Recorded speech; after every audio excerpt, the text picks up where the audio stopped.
What is going on, everybody? Welcome back to another episode of Past the Barb. You are currently listening to the number one outdoor podcast in the world, coming to you hot, back-to-back weeks. If you're listening to this right now, we are off topic. We are off schedule. We are off everything. This is new.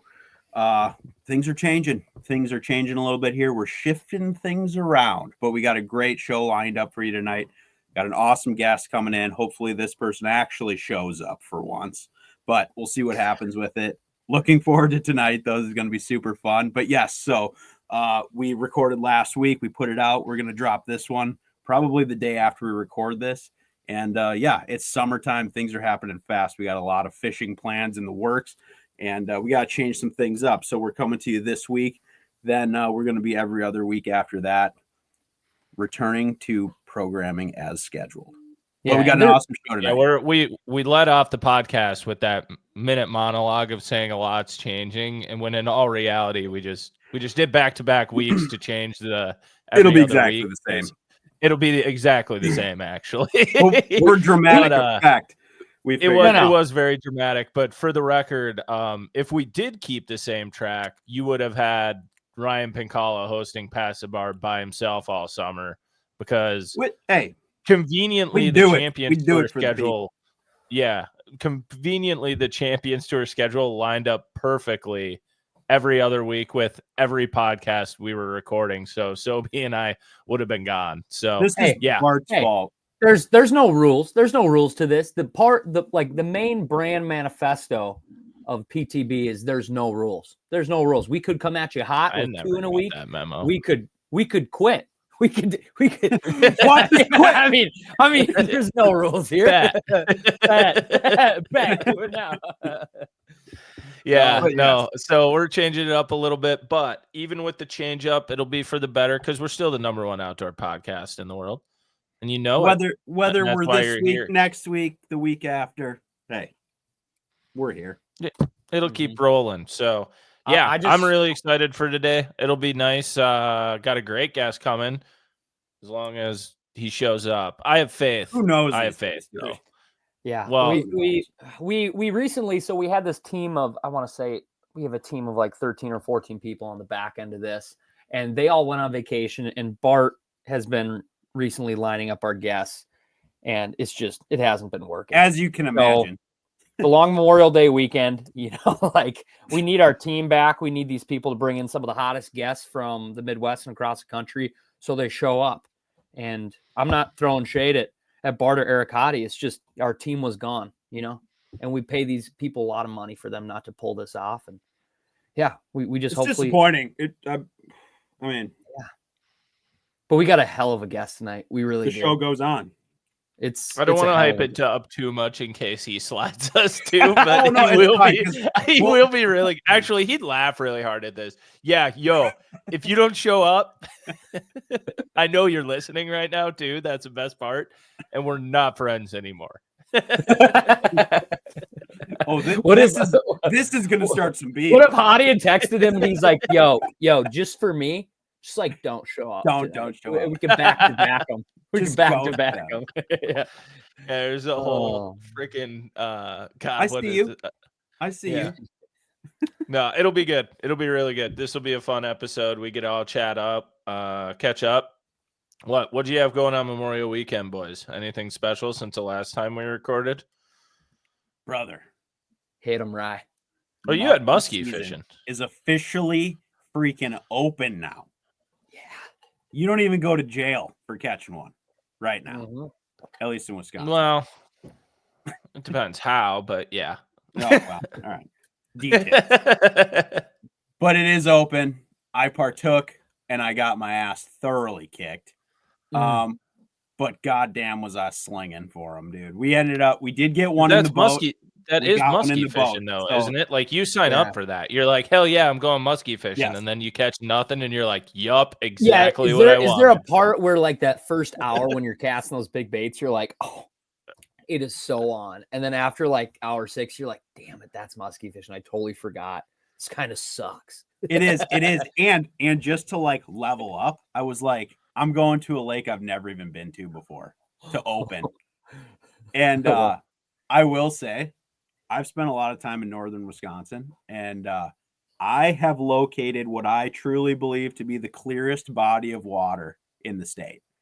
Really? And I went there on opening day of musky fishing, and it was not good.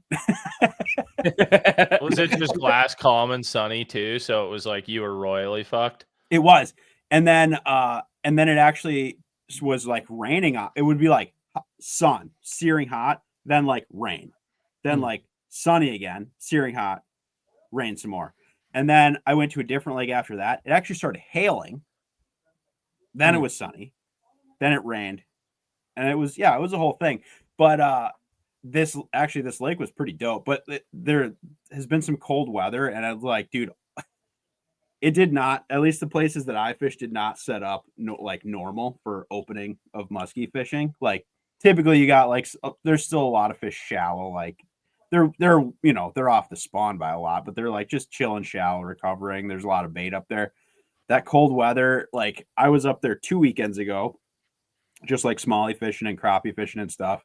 And I had like mid 60-degree water temps and everything. It was like going on. Seemed like, oh man, the opener is going to be good. Went back up to the exact same area. I had I think the highest water temps I saw the whole weekend were 57. And like a lot of 53 to 54 degrees.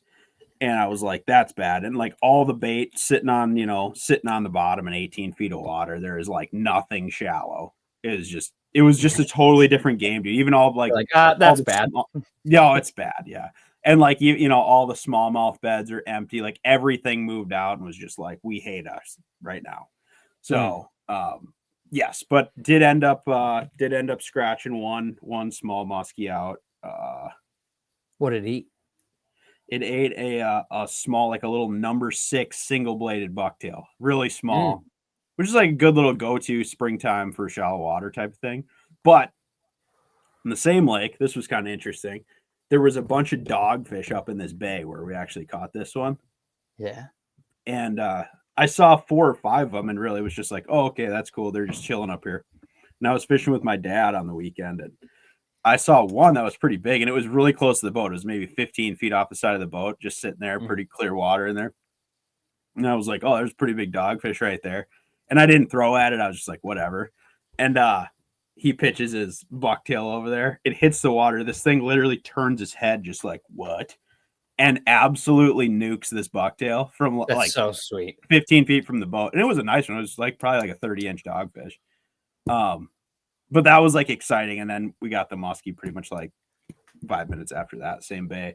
But yeah, other than that, dude, it was brutal. And I had talked to several people that had a tough go too. I only heard of a couple of decent fish getting caught from at least the people that I know, but just kind of a tough opener, at least in the area that I fished. I'm sure people caught them. I saw plenty of pictures, like people are out doing it, but yeah. I feel bad. Cody had to miss one of our co-hosts on this podcast, Cody Hunter. I feel bad. He probably had to miss opener, him being gone. Yeah. I don't know. I didn't hear from him at all. So I'm assuming that, he was probably MIA for that deal. Yeah, he'll get back into the groove though. Yeah, someday. He's got to be like him being out of the country. You think he's just like got to be itching to like throw a musky bait. Like, yeah, he probably doesn't even know it's open. Probably not. Either way, though, that's he's got a little tag in his head that muskie's opened back home in Wisconsin, and he got a little bit of a jitter. Yeah, it's got to be. But then he got back. Got back to helping people. Yeah. For the children. But yeah. Sobe, what did you do for Memorial Weekend? Or sorry, Pink. I didn't know if you had anything. You can talk about more too, but how was your fishing? We'll chat more fishing in a little bit. Let's hear. Yeah. How was your fishing Memorial Weekend, Sobe? It was good. We ran the spring gambit this whole Memorial Day weekend. Friday night, it was finally time where we're like, let's go to some of our juicy yellow spots for yellow morels. And we went there, and it wasn't as wild as it has been in years past, but we got them, and we got some nice ones. So we were fired up. It was Steph, my parents, and myself, and we ran around, hit a couple little spots, crushed those morels, went back to my parents' house, fried them up with some venison backstrap. It was awesome. We ended up spending the night, and then the next day, we're like, you guys should like come out fishing with us. And they were like, okay. I usually take my parents out fishing maybe once a year, maybe once every other year. And they were like, game. And it was beautiful, like high skies. We did not get out there early. We got out there like 10 a.m. and went to this one little area where there's still like some creek water pouring in this inlet, and wrapped her down, did not move. And my mom and dad proceeded to just delete bass with the wacky rig. Just whack, whack. And Steph got reps in. It was awesome. Like if you're ever with people that really don't fish much and they are like setting the hook and reeling it in, and they're pointing the rod straight at them, and it's a fight. Like it's truly a battle watching somebody that fishes maybe once every other year fish, and they're fired up too. And I was fired up. I was, get the net. We were getting doubles. It was sweet. Yeah, my parents are also like getting a little bit older too, so like just their balance and everything, it's a freaking gong show.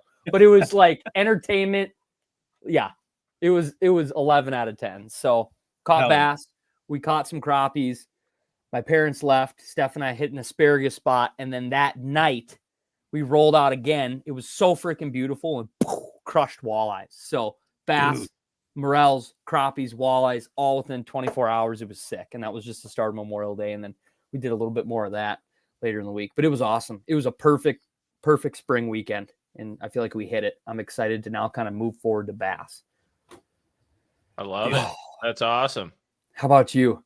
Buddy? Did you get out?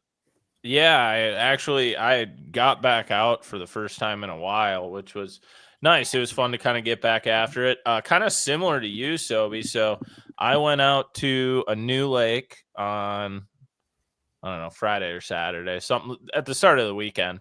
Yeah. And I went out there and close to my house, never fished it, and was just fishing around. And I think I actually was talking to you on the phone, and then I talked to Griff for a little bit too. And I was like, I've fished like 80% of this lake, and I still haven't caught a bass, seen a bass, or like, you know, looking at Mega Live 2 or anything. I'm like, I do not feel like I'm around fish or life in general. Yeah. And Alyssa came and got in the boat, and I was just fishing around. I'm like, oh, we'll probably leave in like 30 minutes, whatever. Maybe it winter killed, because it's a shallow, small lake. So I was like, oh, whatever, you know, it can happen. But I kind of was just working down, and I looked up, and I like thought I saw a little bit of splash, and I'm like, oh, there must be some carp still alive. And I got down to the corner, and I caught one on a swim jig, and I looked up in front of me, and I realized that every bass in the lake was in this creek mouth. Yes. Gorging. Yes. Absolutely gorging on shad. Just like you said. And I literally just went into this old pad stem field. I set my Raptors down. I caught like 8 or 9 of them in a row. Yes. And then and Alyssa was like, oh, I want to fish too. And I was like, okay, there's way too many pad stems around to like throw a wacky rig. So I'm like, all right, we're going to learn to throw a bait caster. And so I like gave her my bait caster, and she actually cast that way better than a spinning rod, which was very impressive. But if you've ever, Sobe, you know this from having your family out, but like you watch someone set the hook on a bait caster and they've never fought a fish with a bait caster before, especially on braid with no drag. It's just incredible. Like, dude, you just swear they're reeling in a Goliath grouper down in the freaking Florida Keys, and it's like a 14.5-inch largemouth, and he's just tearing them apart. but Alyssa connected. So she caught. Oh, hell yeah. Yeah. Well, she's like reeling. Yeah, she's like reeling it, and she's like, well, I know a bite. And I'm like, yeah, you'll feel the difference. Like, there's weeds, but like they're gonna pop it pretty good. And she's just reeling, and all of a sudden I just saw the line, like the first bite you wouldn't want them to have, where like the line popped and went slack, and it was swimming towards her. Yeah. And I was like, so like she doesn't know. And I'm like, you have one. She's like, what? I'm like, reel down and just swing when it gets tight. And she like reels down the slack, and like, dude, they were chasing shad around so hard that like it's like the line goes from 12 o'clock to 3 o'clock as she's reeling up the slack. That's how fast they were tearing around in there. So yeah, it was super cool. I caught one or two on a frog, and like threw a whopper plopper and stuff out. Just tried to be like, okay, what else can I catch them on that I have in my boat right now? But it was definitely a swim jig night. So yeah, that was super fun. And then after that, next day, we went and met up with some of her friends for kind of like a lake day, just had some drinks and stuff. Nice. And then on the way home, I was like, I need to see the Wolves game. And it turned out really good because that was a game they won by like 40. And I was also like several drinks deep already. And I hadn't been drinking very much lately. So I had a wonderful evening. You're like, we're the best. Best of the West, dude. I've been telling everyone this. Ant-Man is Michael Jordan's son. Yeah.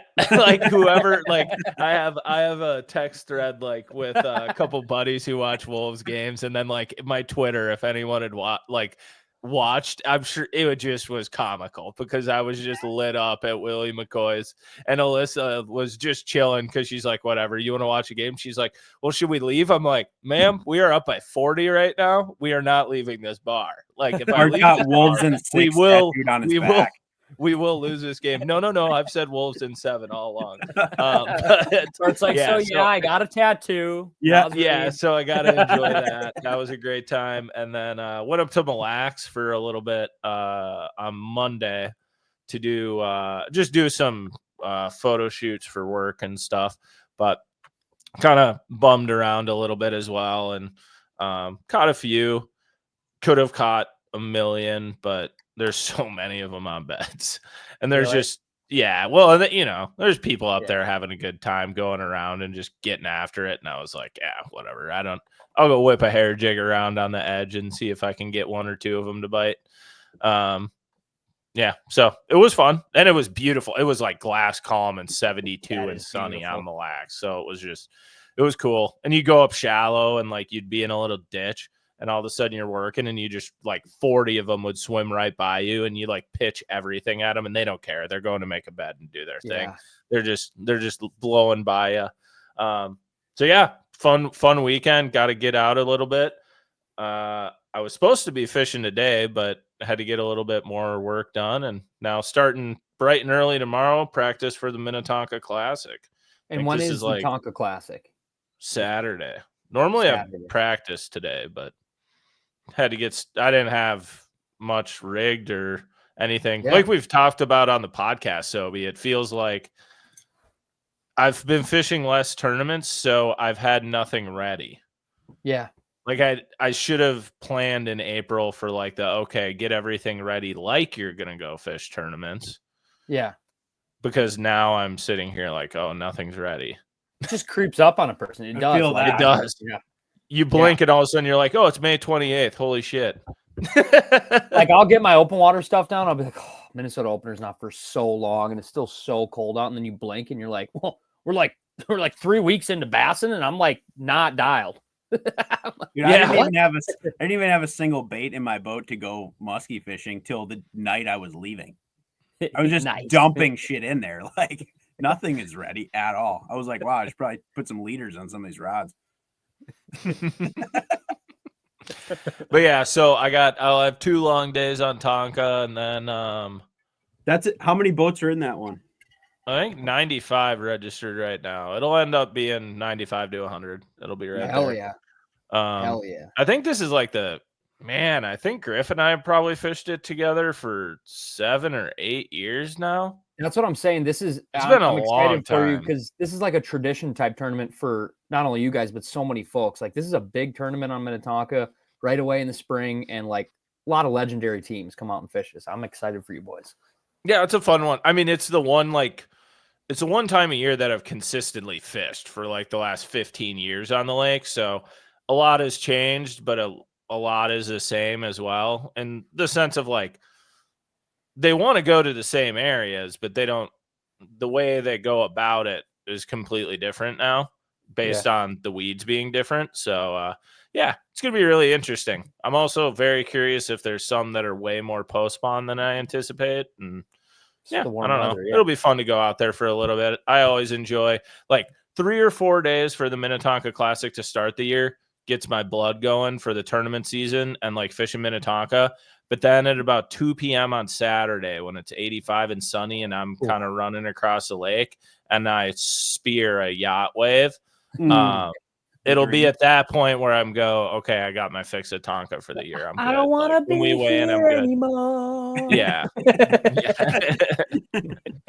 Because that will happen. It's supposed to be 85, dead, calm, and sunny on Saturday. It's supposed to be hot. It's going to be death. It's going to be so bad. Dude, and the worst part is like the fishing used to be really good out there when it got like really sunny and there wasn't a ton of wind. It could be so good because there was milfoil and coontail and everything. So they just buckle right up in it and you just start flipping. But dude, now there's no milfoil or coontail. Like there's not coontail yet, I should say. But without the milfoil, like when it gets sunny and calm out there, all that happens now is you just get decimated by recreation boats. Well, from 11 to 3, you pray you get a kicker bite or you run into a school because there's still, it blows my mind. Every time you come into weigh-in, there's still 2 teams in the top 10 that show up. They're like, yeah, we had 11 pounds 10 minutes ago. And you're like, I looked for that bite for the last 5 hours and I didn't get a bite. I actually that lake. Did nothing. Yeah, and it happens every single time. There's always an afternoon bite window. And I have yet to ever hit it. It's never happened to me. So I'm due. Maybe. You're due. You boys get that dub. Get that dub. That's a hope. Should be fun. It's always fun fishing it with Griff to kick the year off and get stuff rolling. So, and then I get to go up to beautiful Ely, Minnesota with Sobe for the Champions Tour. Are you excited? Have you ever been to Vermillion? Dude, I'm excited. I haven't been there in probably a decade. And when I was up there, I was just doing some media stuff. I've never like taken on Lake Vermillion by myself. So I'm a little intimidated and nervous, but the same token, I'm just like, it's going to be a special treat because it's one of the most beautiful lakes in all of Minnesota, and smallmouth fishing is always a treat to me just because we're from the dirty South in Minnesota and there's no smallmouth around me. So like anytime I see a smallmouth, I'm like, I love you. You know, you're rare to me. I love you. So you're really gonna excited. see a lot of them. And when is that one? Your practice starts in your first day. You leave tomorrow, don't you? I leave tomorrow. Yeah, the tournament is on Tuesday, and we're recording this on first Wednesday. Day of practice is Friday. Yeah. Oh God. So you're going back to back Ely missions then? Yeah, back to back Ely missions. Me and Sobe are going to be residing in Ely, Minnesota for about 8 days. It's going to be great. If you haven't been to Sobe, you're going to get familiar with a place called the Vermillion Club. Yeah. It is one of the only restaurants you can eat at up there. They have pizza that they are known for. And the biggest side is called the Bamboozler, if I remember correctly. That sounds good. And it might be 2.5 to 3 feet wide, like in terms of the circle. Like it's a giant, and it's thin crust. It's not challenge accepted. Yeah, it's super good. We'll end up going there one night for sure. Hell yeah. I'm so excited. Yeah. And it's beautiful. That's God's country up there. It's so Northwoodsy. It'll be awesome. Weather's supposed to be great too. It'll be a good time. I will give you one rule of advice since I have fished Vermillion and some stuff. No matter how good your Lake Master mapping is, do not cut a point short and do not run over a hump that says it only comes up to 10 feet. Okay. Don't be like, oh, it says 10 feet. Don't do it. Just don't do it. Just stay in 20 feet. Yeah, stay in the deep water. Be smart. I'm going to do that. You see that point with a buoy on it, and you're like, oh, yeah, I'm just going to cut on the inside of it. Don't do that. That's a dumb idea. Don't do it. Oh, there's this long extending point that goes out into the lake. I could just run over it. Don't do that. Not a good idea. Do that. Trim her up and let her eat, dude. Let her eat. Yeah. Live fast, die young. Yeah, lower units are deep. You're good. No, I'm excited George about will that. be out there. He'll help you out.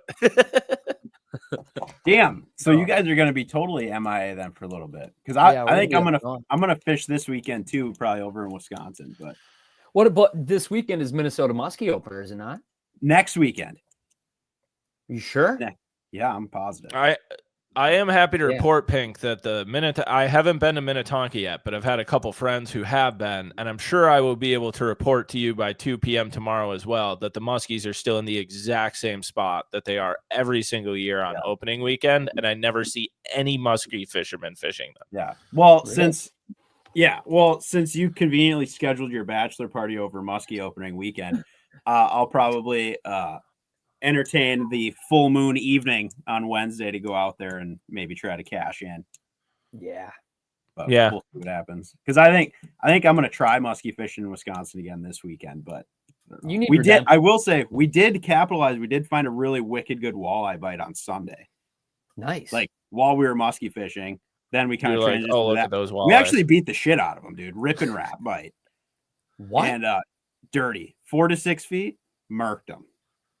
Yeah, that is so you sweet. Definitely like saw them, and then you were like, "Oh, we're gonna come back and partake." I actually had like probably like a 24-incher absolutely slam a Medusa that I was ripping through the weeds, and I was like, "There's probably a more effective way to potentially catch one of these," and we proceeded to beat the shit out of them. So even though the muskies were being really lame, we turned around, did that, caught a bunch of them, and it was fun. So I don't know. I might go back on that. Me and Nicole went out there and beat them up a little bit, but we're thirsty for muskies, so we got to go get them.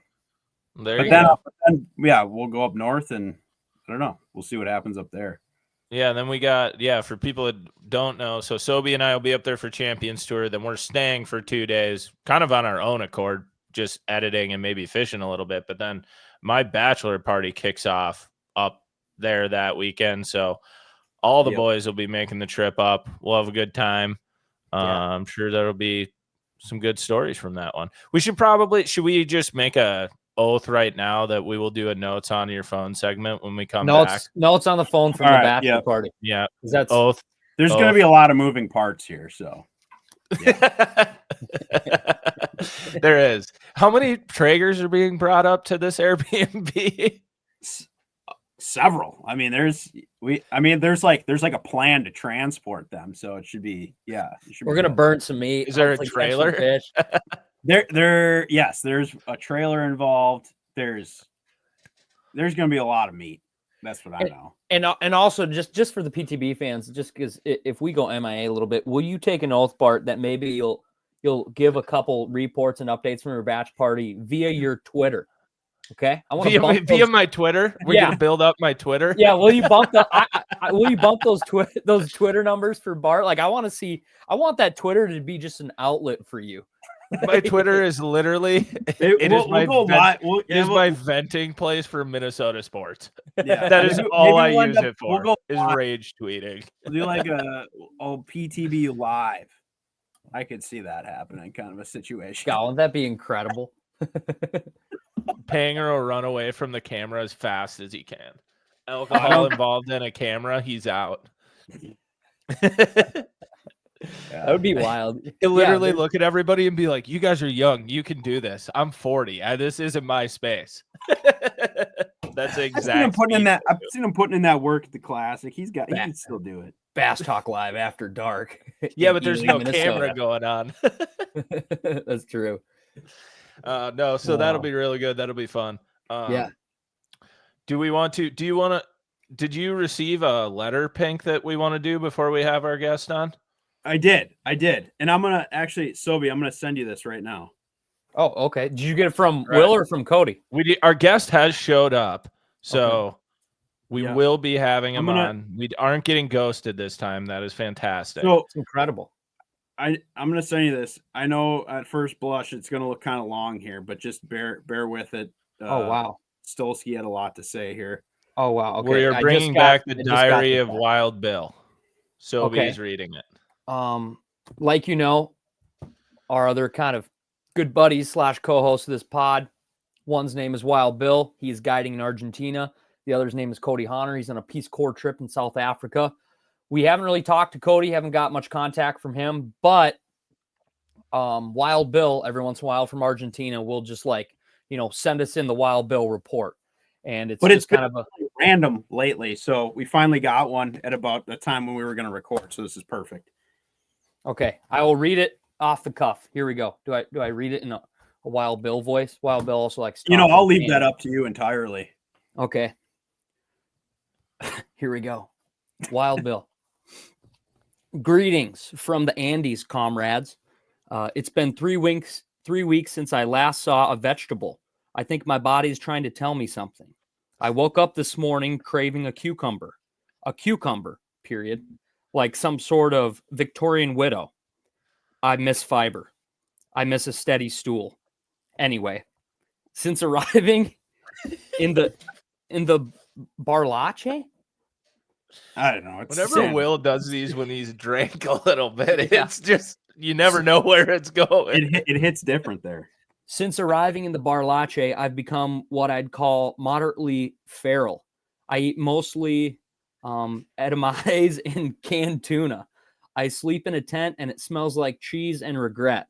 I drink water directly from glacial streams, which either means I'm achieving peak health or soon will be violently expelling a parasite. I've also started wearing a neckerchief. Not for fashion. It just feels right. Is that just, sorry to interject, is that a handkerchief, but just for your neck? Is that what that is? Yeah, I think so. I think it's like it's like a bougie way to say it. Like, you know what you're talking about. Yeah, like, Okay. yeah. Not for fashion. It just feels right.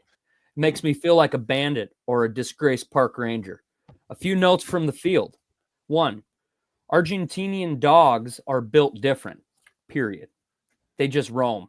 No collars, no owners, just hanging out like they pay rent and owe alimony. One dog followed me for 11 kilometers. Oh my gosh, he's speaking in kilometers now. Judged me silently the whole time, then ditched me for a German couple with trail mix. Cold world. Dulce de leche is a gateway drug. I started with a spoonful. Now I eat it like peanut butter. I'm chasing the dragon. I've put it on bread, crackers, apples, and one time by accident, but with no regrets, on a grilled trout. Would recommend. Number 3, I met a man named Gustavo who lives in a converted van and claims he can speak to condors. I believe him. The man had a powerful stare and a suspiciously clean fingernails for someone who says he hasn't bathed since 2018. Breaking, I may have met the love of my life. Oh gosh. Oh no.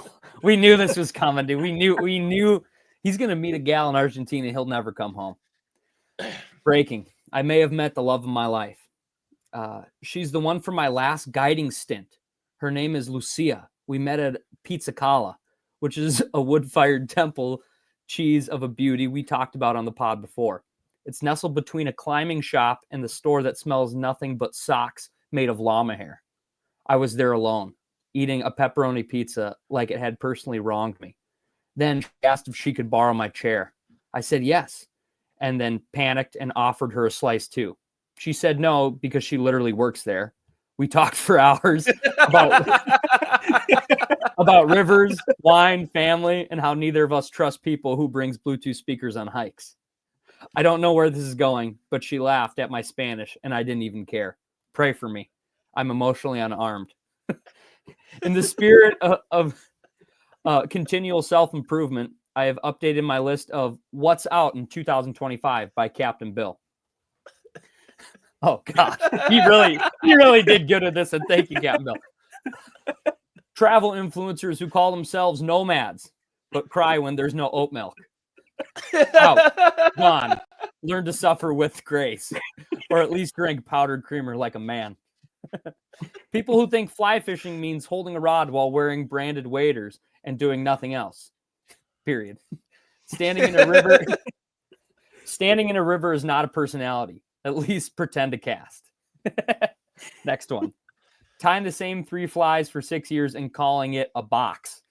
It's not a box. It's a disappointment. Learn to tie a skewl pin. Coward. Yeti coolers at dinner parties. Just say you brought a salad and sit down, Todd. Anyway, the wind is picking up and a goat has begun eyeing me with what I can only describe as romantic intent. Time to pack up and keep moving. Until next time, keep your knots tight. Your empanada is hot, and your pizza shared with a mysterious woman named Lucia. Con respecto ye flatulicia, Captain Bill, official ambassador of trout and questionable decisions. Wild Bill. Wow. Round of applause for Wild Bill. Wild Bill.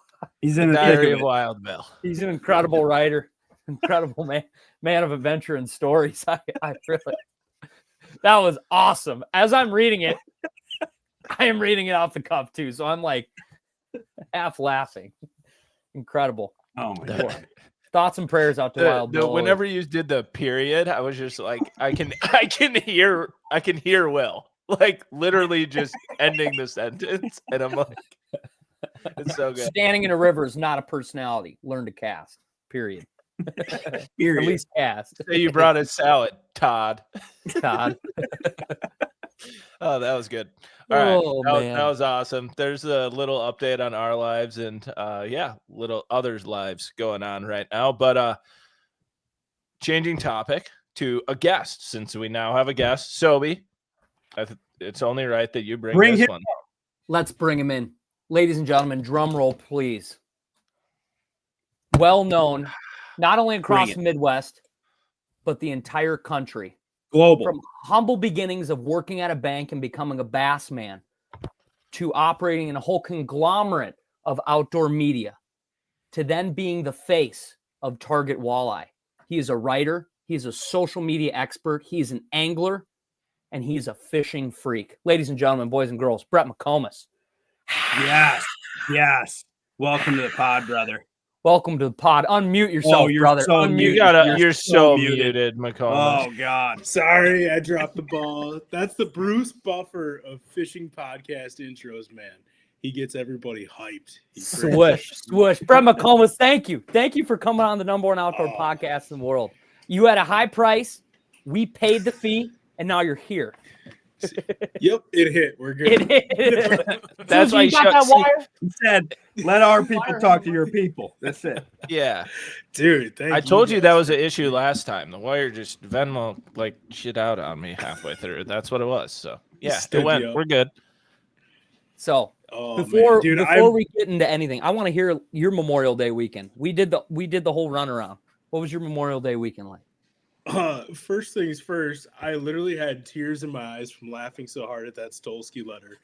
That was the most beautifully written thing I've ever seen, heard, thought about, dreamt up in my life of 10 years of doing outdoor writing stuff. I mean, that guy, I miss Stolsky, man. And that was just magical. He's always been a talented writer, has he not?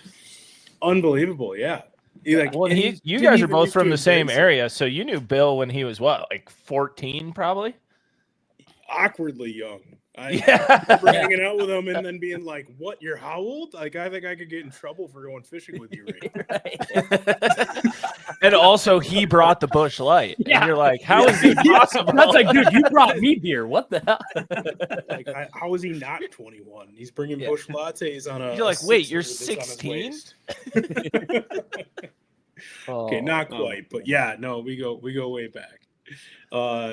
He's a gem. But Memorial Weekend, yeah, the last few days have just been a blur. It's been a mixture of work, fishing, family. The bite has been outrageous around Brainerd. It's been so freaking fun, man. You look tan. You look like you've been in the boat.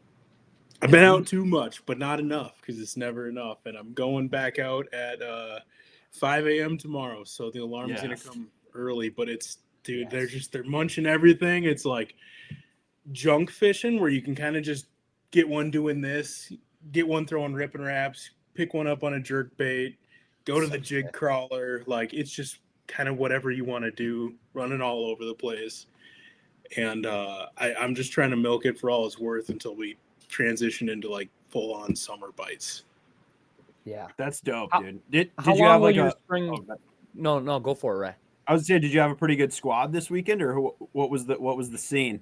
Were you just fishing by yourself? A little bit of everything. Some with some family, some with was out in the boat with Nick Linder. Was out in the boat with Joel Vandekroll. I don't know if any of you guys have met him on a photo shoot. He does a bunch of photo work, video work for basically like every brand in the industry. We're just trying to knock out a bunch of content and stockpile a bunch of stuff for the season. But there was some fun fishing in there too. It wasn't all just work. And Nice. last night, Nick and I had our local walleye league, our tourney Tuesday. Walleye whackers. Yes. Yeah, walleye whackers, man. How'd you do? We got second in big fish, and we lost to Jake Kahi, which I love the guy, but like, dude's an NWT pro, and why do we have to fish against that caliber of angler in a 25? Protest him. Get him out of there. Local, Get him out. We're like 0.2 something pounds away from beating them, and but so I consider that we won like the normal league. We just didn't beat the NWT guy For the civilians. We're just mere mortals. Yeah. That's awesome, dude. That's awesome. You guys are freaking throttling them. What was your weight again? We had 16.2 on 6, but only 2 can be over 20 inches. And 5 minutes in, like I dropped the trolling motor, and within 5 minutes, I had a 26.5 incher in the well. Dang. And the funny thing is, I went to our under spot where I wanted to just get 6 in the box and then go upgrade the rest of the night to take the stress off, because we only have 3 hours, and it's just otherwise you get scrambling. And there ended up being bigs there. And the first 2 fish in the live well were 26.5 inches. And it's like, do we have to leave? You know, because catch any more big ones doesn't do you any good. So we had to go scratch and scrape and claw up some 13 to 18 inches. And which is my biggest pet peeve about walleye tournaments is like, you can be the best at catching big fish or good at catching big fish, and you'll lose to somebody who has 18 inches in the live well if you only bring in 2 30 inchers. Yeah. And couldn't catch a small one tonight, so you get 5th place. Dang. Like, that is one thing, like being a tournament junkie, like having followed professional walleye fishing forever, but especially way more now. But growing up with it, like I remember watching Bill Shimoda fishing the FLW stuff. And I still remember watching Keith Cavallez and all those guys. And it's like, oh, I have to throw this one back and slots. And like just growing up, it was so normal. You know, you were like, oh, okay, like that's typical. And then you travel the country and you're like, wait a second, this is ludicrous. Right? this is crazy. Poppycock, pure poppycock. No, and I grew up fishing bass tournaments, and like, you know, imagine if you had a bass tournament and you could have one bass over 18 inches or 20 inches. Yeah. You know, and the rest have to be like 12 to 14. And I know there's some lakes where they have crazy, you know, whatever slots. Well, if you used to want to have a tournament on Mille Lacs, it used to be they would do largemouth tournaments. Well, they would do bass tournaments, but there was one, it was like one smallmouth over 21 inches, right, Brett? And the rest were 16? Yeah, and it was like 16. So, like, you couldn't compete with smallmouth. But, like, if you got your largemouth, and if you could get a 21 incher, it would be a 6-something.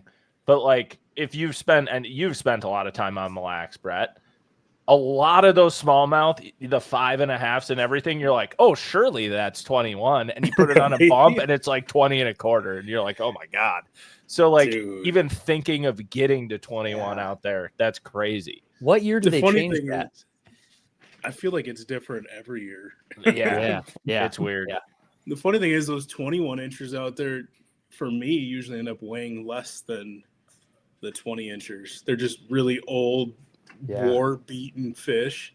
They're and then just you'll catch long. a 19.5 that's this big around and weighs like 3/4 of a pound more. Yeah, he's like, I grew up on perch and crawfish. And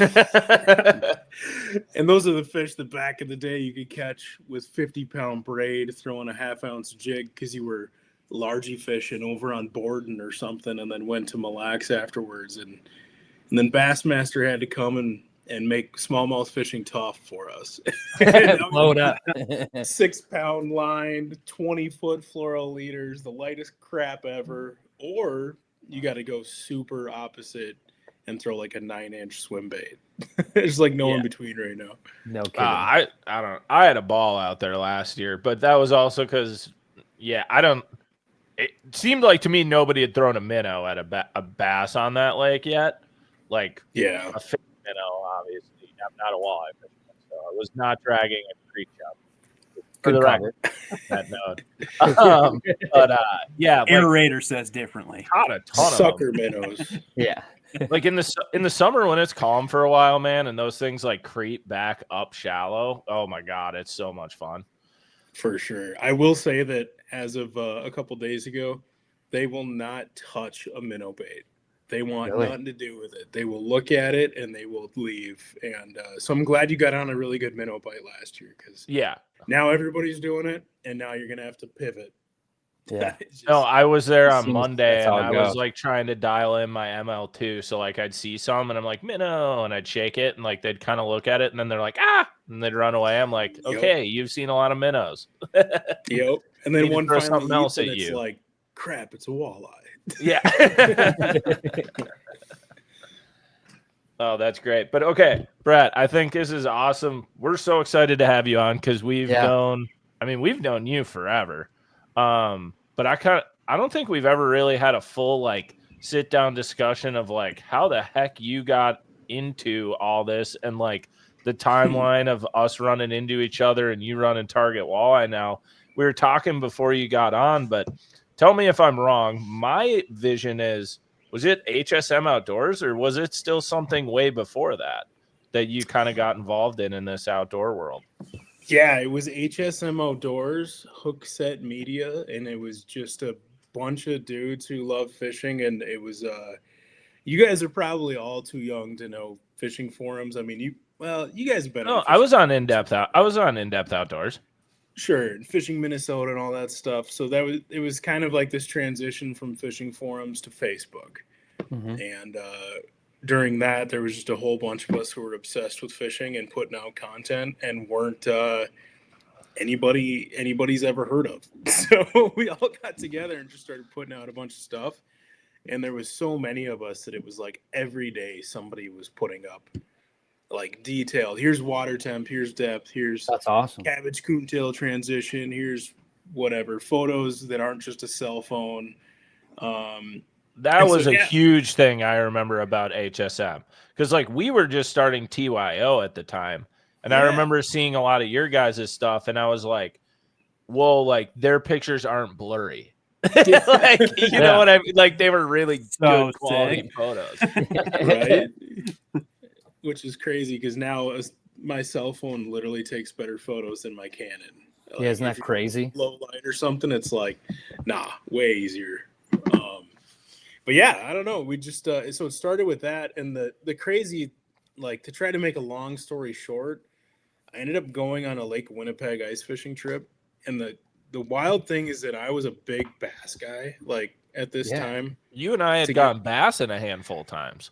Yeah, and I didn't. I mean, I walleye fished when the bite was good, when you could bass fish for walleyes, when you're flipping 16th-ounce jigs at the edge of reeds and catching walleyes, or a jerk bait, or like, bass fishing for walleyes. And so I hear about Winnipeg and using rattle baits, and I'm like, I can get down with that as a bass fisherman. And so I started posting a bunch of these pictures from this trip catching lime green 27, 28-inch walleyes through the ice, and they had just started Target Walleye at that time. Alan Ronlinder, Jim Kelkafin, and then Jake Kumar, who's the bass blaster. And at the time, Jake Kumar was writing this Target Walleye email and trying to find new content every other day, every week. And he kept coming across my page just because I was consistently posting on an app that I didn't want to download because I was like, what's the point of Instagram? It's like Facebook, but with less words. Like, I don't know, just stubborn new thing. Like, there's a million new apps, and reluctantly downloaded it and started posting photos with 5-sentence or 5-word descriptions. And so he kept coming across these big walleye pictures. And if you've ever seen a Winnipeg greenback, I mean, they slow your scroll. You can be speed scrolling through fish pics, and you're like, what the heck was that thing? Yeah. And we started sharing some of my content, and eventually he reached out to me, or Jake Kumar, who was writing the Target Wall email at that time. It was like the first month of its inception. And he's like, "Hey, do you want to get on a phone call?" And I still remember. I still live in my same bachelor pad I bought 10 years ago over here in the ghetto of Brainerd. One day I'll get out in the country, but I can still remember pacing around in the living room over there when he called and wanted to talk, and he wanted me to start a Target Walleye Instagram page because he liked my Instagram posts. And so, yeah, long story, slightly shorter. I guess now I'm rambling, but started with just like 5 hours a week of doing Instagram posts for Target Walleye. And then that turned into 10 hours, and then 20, and then 30, and 40. Because I started helping to find content, helping to write content, and eventually I started writing the emails. And all of a sudden it was like I'm doing 40 to 50 hours a week on Target Walleye stuff and 40 to 45 hours a week at the bank that I worked at the time, which was just to fund my fishing adventures. Yeah. And it's like, man, something's gotta give. I mean, I'm not exaggerating those hours. That sounds like BS, but it was truly like work until midnight or 2 in the morning, set the alarm for 5 o'clock, get up, work on Target Walleye stuff before I go into the bank, get home, work on Target Walleye stuff until I can't keep my eyes open. And after a year of that, it's like I'm taking the leap. I'm going full time, and now I think it's almost been a decade, which is wow. crazy. A decade. So like you've been full time working in the outdoor industry for 10 years now. It's 9 point something years. I think we're like right at the 10-year mark. Wow. But yeah, and it feels like it's been a year and a half. Like it just flies by. Yeah. Yeah, that's and now awesome. here I am. Yeah, that's so sick. Like, yeah, it's just crazy how that all starts. Like, and also a little bit of a side topic here. Was Lake Winnipeg as popular back then as it is now, or was that kind of the beginning of Winnipeg?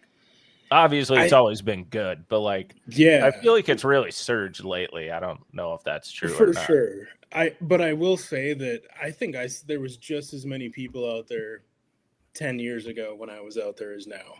Really? It seems way more popular now because you can't open up any social media platform and not see giant fish. I mean, yeah. But when we were out there 10 years ago, I remember getting out on the lake and it's like there's people all over the place. But the crazy thing is that's on a section of that lake that is smaller than Mille Lacs, which is a big lake. But that is just a fraction of the lake. The lake is like 200 miles across. So big. And people are fishing a 10-mile or 15-mile by 2-mile strip of it. And when you zoom out on the map and you look at that, it's like, oh, dude, none of this is touched. They're all just on this tiny little strip on a lake that's this big. Dang. That's so super there's. Can you imagine the secrets that still live out there? Like, there's tons. Unbelievable. I've been way up north, like going to Baker's Narrows Lodge or Wekusko Falls. Like I'm talking 17 hours north of here. Winnipeg's about 7, and you drive past the South Basin of Winnipeg, and 5 hours later you look over and you're like, what lake is that? And you pull it up and it's Winnipeg still. It's like for 5 hours and this is still Lake Winnipeg. Unbelievable. Wow. So I know it gets a lot of pressure and people are like, oh man, people are killing fish and it's all this. And it's like, dude, nobody fishes literally 99% of that lake. Yeah. Wow. Dang. And I've started to see the last few years, there's more like permanent ice house rentals and stuff starting to become a thing up there. Because for a long time, it wasn't even a thing. Oh, yeah, for sure. Actually, you legally couldn't. Is that what it was? Yep. You couldn't, not even just rent, you couldn't just go out there and sleep on the ice. It was against the law. Was that in general sleeping on the ice, or was it in a permanent shack? So like you couldn't ice camp in a hub shelter too, or do you not know? I don't remember the specifics, but it was the same rules that applied to open water where like if you were going to be in a boat, it had to have a bathroom. It had to have, it's not like a boat anybody actually has. And the same rules applied to ice. I don't know. I don't think you could sleep out there. I think even if you were in a wheelhouse with a bathroom or whatever, I don't think you could. And then just literally a few years ago, they gave, I think it was 2 different companies permits to start doing the ice rentals out there. One of them was Chris Gone with Gone Fishing. And then I think Canuck was the other one. But yeah, there was only 2 of them. And now I think there's a handful more. But yeah, no, it was that's one of the coolest things I've ever done in my life. It's super sketchy when the wind picks up out there. I mean, it's a 20-mile-per-hour wind. You can have a 10-foot drift on the side of your house or your truck. That's what I'm saying. Was that kind of like the whole reason why? Just because it was so big, so vast, and just the opportunity for stuff to go sideways is like it exists so much more on a big lake like that?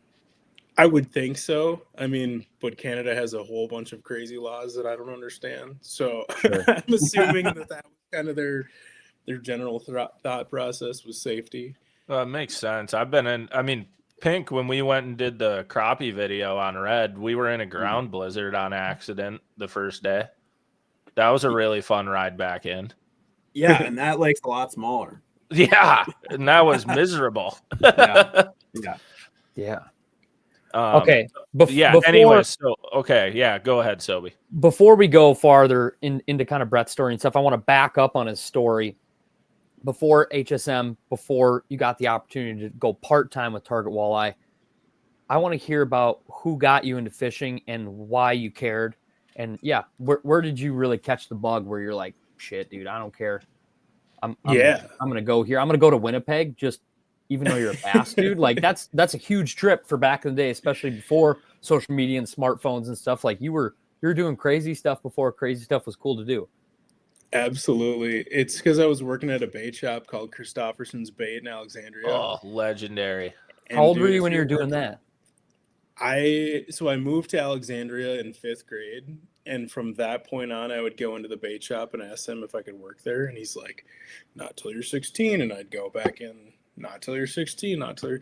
And finally, I was 15 years old and I was in there and he's like, I'm just sitting at the bench at the counter, buying crap, just talking. And he's like, you're not going to leave, are you? And I'm like, no. And he's like, would your mom or dad be able to drop you off and pick you up on time? Like, yeah. He's like, all right, you start tomorrow. So I started working at the bait shop when I was 15 years old and would have to get dropped off. And that I was already obsessed with fishing. I grew up, my parents weren't diehards, but they would take me up north. We lived in Royalton before Alexandria. We'd go up north to Brainerd and throw slip bobbers and leeches by docks and catch largemouth and fry them up, and they were great. That's where you were like, yeah, this is the best thing in the world. This is great. And then, but there is so many lakes though that do need that done. I'm all for keeping 2-pound largemouth. And that may have been a long time ago, but they still taste pretty damn good. Pink has been known to flay a few of them in the middle of Chronicles filming at times. So I've heard that they're actually outrageously good. They're very good in the winter. 12 to 14 inches in winter. Yeah. But yeah, I don't know, man. That whole Christopherson's bait shop thing, that's where I got like the crazy bug of I would either open the bait shop at 6 a.m. or I'd start at 2 p.m. and work so close. And whichever one it was, I would either fish all morning and then go in, or I'd get off at 2, 3, 4 and go fish all night. And there was a handful of us there, which is funny because like some of the guys work in the fishing industry now. Like one of them, Travis DeWitt, he's a guide up at Ballard's. But all those guys that worked there with me are still just junkies and just work there and fish when you're not there and sneak in Wednesday nighters, Thursday nighters, Tuesday nighters. Saturday, we're going to jump into a 150 boat reel team thing. And we're like these 15 to 18-year-old kids. And sometimes we did pretty okay in these like 120 boat tournaments with all the old guys, and they're like, who are these freaking kids? But all we did is fish every day. Dude, did back in the day when you were going into Christopherson's, was that still the plug for craw tubes, or when did that start? Oh yeah, man. Actually, so you were introduced to craw tubes as a young boy, dude. Sobe, 50 packs, baby. Yeah. Do you remember this, Sobe? At the beginning. Yeah. Yeah, you had to like order them off. I remember ordering them off eBay because they didn't have an online stores weren't a thing yet. And the only place you could find them other than driving there to order a 50-pack was literally eBay. And dude, it was the tackle shop. Sales through eBay of the bulk plastics. That was all you did at that bait shop. When customers would come in, I'd go get 3 scoops of fatheads and a dozen shiners, hit them with some air, bring them up, and then go back to counting plastics. Every one of those 100 packs, they come in big giant boxes. So I don't know how often, I can't remember now, but we'd get 50 boxes dropped off, and you're counting them all into 50 packs, 100 packs, using the scraps to make 10 packs. And every day it was packaging them up to ship out to other places. And actually, you probably bought some that back in the day, if you ever saw on the label, a lot of the times we didn't even have labels on them because we were doing them so fast, so many.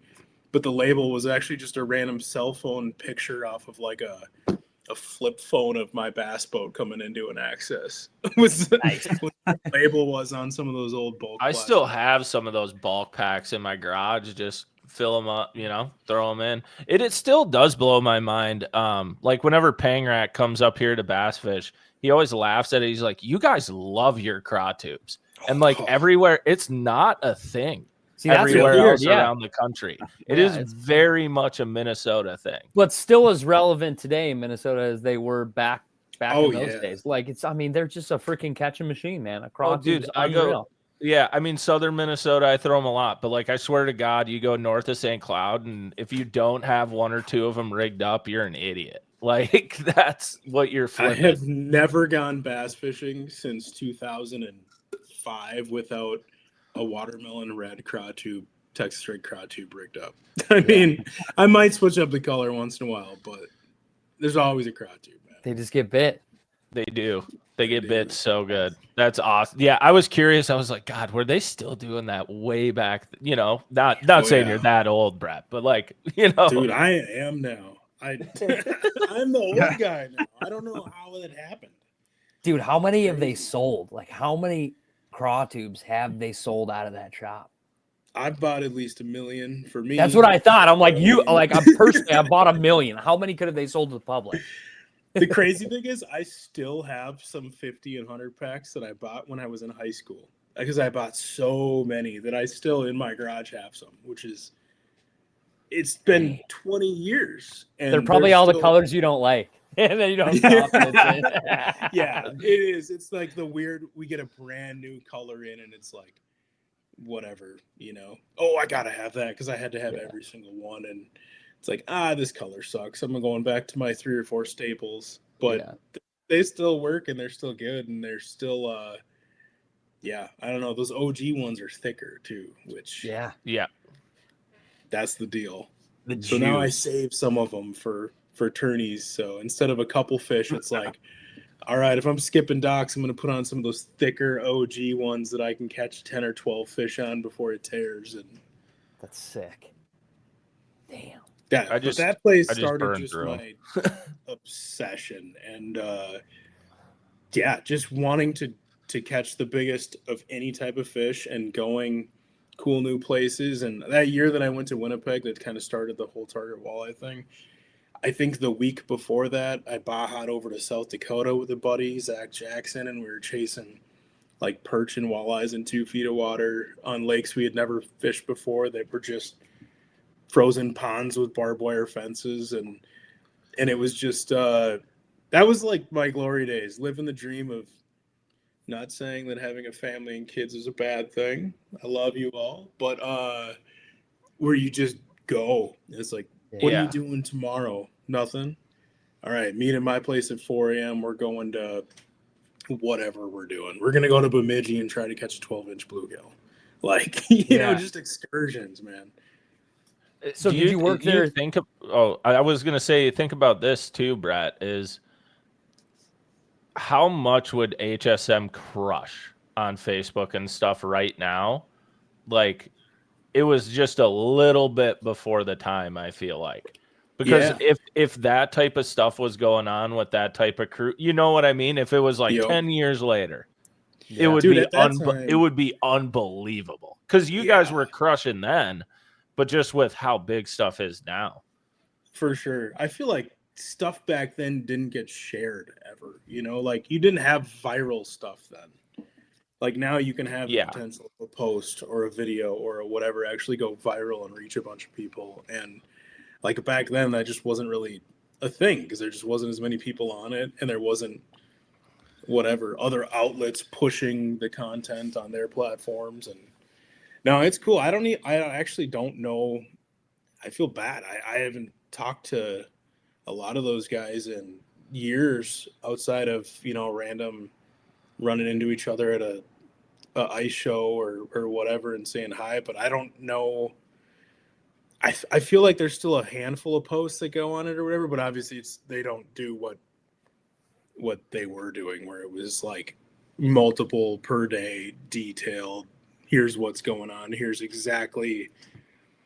It's just they were doing all the specifics, which is the cool part. And even to this day, it drives me nuts that people don't give the specifics. They'll win a tournament. And it's not as much on the bass side of things. The bass side of things, it's easy to find info. The walleye side of things and stuff will be a tournament one, and it's like, oh, they caught him on crankbaits. And it's like, okay, thanks. I'll try that. You know? And it's like, how deep? How fast? What color? Were the fish suspended? Were you, what, you know, like, I want specifics. I want to know what the water temp was. What stage of the post spawn to transition into summer, like whatever, you know? Yeah, give it everything. It should be illegal to post pictures of catching crappies without saying water temp and depth. Yeah. Yeah. That should be illegal in the spring. Tell me how deep they were, how far suspended the fish were, and what the water temp was. Should be a requirement with every single spring crappie post. I like that. I like that. I mean, it's just those specifics so that people know if they can relate to like their current conditions and try to duplicate like, oh, Sobe's catching crappies 6 feet down over 12 feet of water and his surface temp's already 58. Ours are 52 in a couple hours north. So it just gives people starting points to know what to try. Yeah, just more context. Why do you think that changed so much? That it used to be more of a common thing for people to like give up the juice versus now? I don't think it was a common thing then either. I just think we were doing it and some people were doing it. But also, I mean, well, to your point, maybe there was a little bit more of it. Maybe people are more scared of more people seeing that info and figuring out everything. I mean, nothing's like a secret anymore. You know, you make a post and it has the potential to reach a shit ton of people. So people I think are a little bit more cautious about saying, you know, this good bite that they're on until they're no longer on it and they're doing the next thing, and then maybe they'll talk a little bit more about it because you know, it's just so easy for them to blow up now. But some people give out the juice still. So so people are just so secretive. Did you work for Christofferson's all the way through high school then? Yeah. So from the time I was 15 till I graduated, and then when I went to UND for college in Grand Forks. And while I was going to college, I worked at Cabela's, but in the summers I would come home and still work at the bait shop just because I loved it there. Yeah. So I was there for like 7-8 years, because even after like when I was wrapping up college, I was still coming back and just helping on like random Christmas holidays and stuff. And it's a hard place to leave, man. That place to this day is magical. You walk in there and the smell of the bulk plastics, and they actually have like the high end new stuff you want. Unlike some bait shops, it's like the 1/4 inch of dirt on the packaging and some old thing that's triple what it should cost, and it's like there's no tungsten within 7 miles of this bait shop. You know? Yeah. I don't know. I still try to get back over there and visit a couple times a year and just walk around in there and reminisce and spend too much money on stuff I don't need, but think I do. So then I guess kind of diving into the Target Walleye side of things, what I'm super curious about with this is, so you get brought on by Jay and, you know, you start working there full time doing it. And even when you were part-time, I think a lot of people are very familiar with the social media side of marketing and the YouTube side. That's, you know, what I would even say we're probably the most familiar with.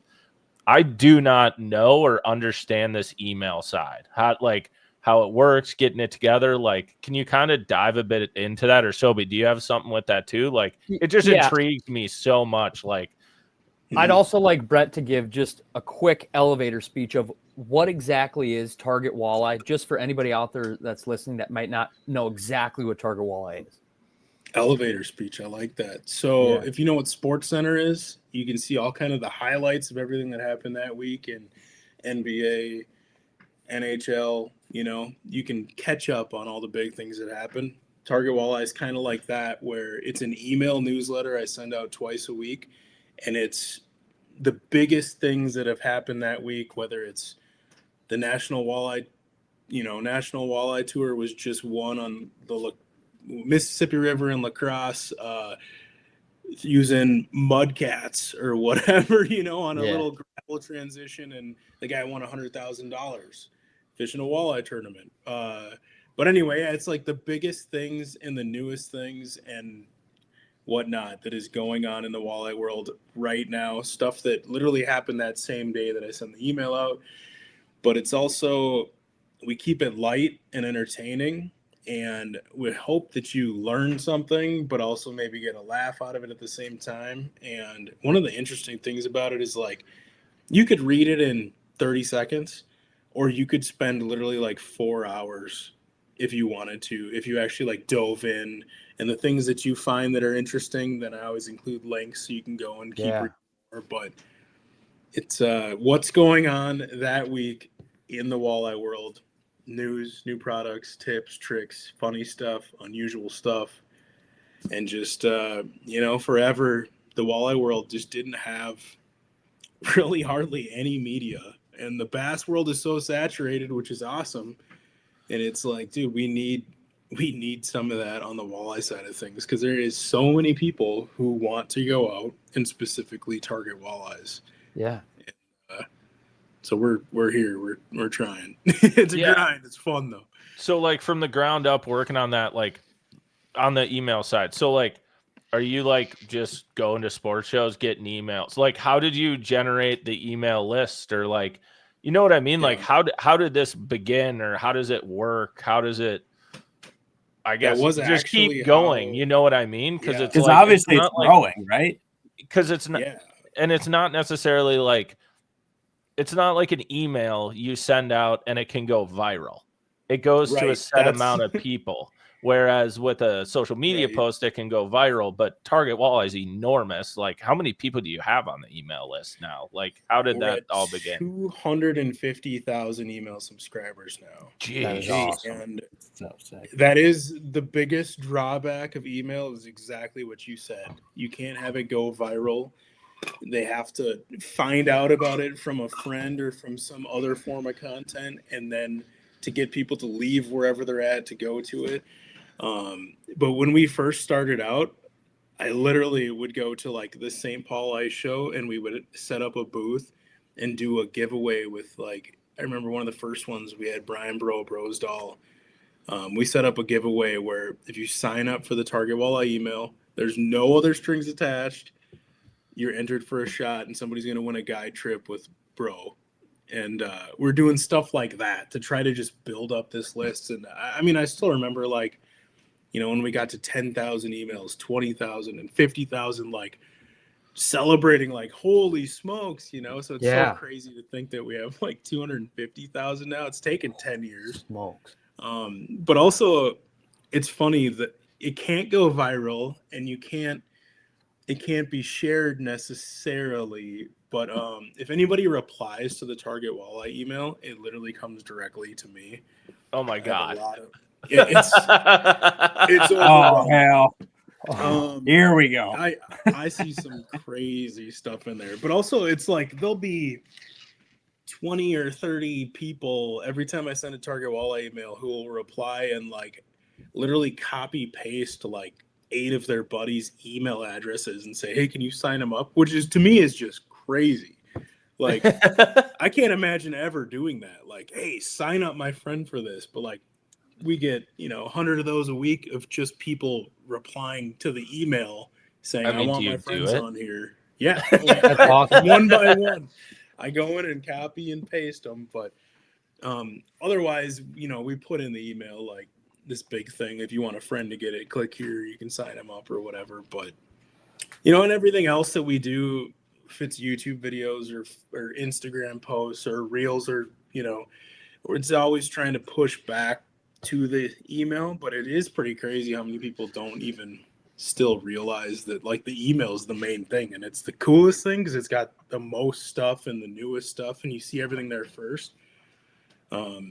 There's still a lot of people that it's like they think like, oh, it's just videos and reels or whatever, and it's like, no, that's just like little nuggets that were in the email. Like, when did you start doing the top 5 thing? Was that like 2 or 3 years ago, or I think it was a couple years, for sure 2 years ago now. And that's like a sport for people that don't know. It's like a Sports Center top 10, and Brett just so sits there good. and It's talks so to good. the top 10 and rips through it. It's awesome. We have a lot of fun with it, man. And I know some of that stuff is you'll see in the email first, but I always try to make the video a little different, and the edits are pretty funny. And those have been going well. And then we just started the new top 5 tips, tricks, and trends of the month series. That's sponsored by Humminbird and Minn Kota, and it's once a month. I'm doing a top 5 video like that ESPN Sports Center style, but it's the top 5 tips, tricks, or trends of that month in walleye fishing. Ways that people are catching them right now, or if there's a new hot trend in walleye fishing or style or technique, just so people can stay up on what's new, what the actual walleye pros, the people who are fishing walleye tournaments for a living, are doing differently this month than they normally do, or How do you keep a pulse on all of this? Is it basically through a lot of research, scrolling, buddies, everything, networking? Like, how do you keep a pulse on everything that's current in the whole walleye world 365? All the above. Well, and then add in ice in the winter. Yeah. Well, and it doesn't miss either. Yeah, I appreciate it. That's one of the nicest things anybody's ever said to me. No, you should get that tattooed on you. Pink doesn't give out compliments very often. He will You're come welcome. in with a raging roast fairly soon, so you just put be that ready. on the website, man, down on the bottom. Pink, it doesn't miss. it doesn't miss. 5 stars. You can quote that. Yeah. No, man, I don't shut it off. I literally have a callus on my finger from holding my phone and scrolling, and I'm the guy who will wake up at 2 a.m. and have an idea and go put notes in my phone, but like just constantly trying to look everywhere, trying to network and mingle and get contacts everywhere. And I mean, I still like, there's so much badass walleye things happening out west that nobody hears about, including me still. Yeah. That's kind of the next thing that I've been trying like heck to make those contacts and make that push, like the Fort Peck stuff, the Columbia River. I mean, they're catching the biggest walleyes in the entire world right now.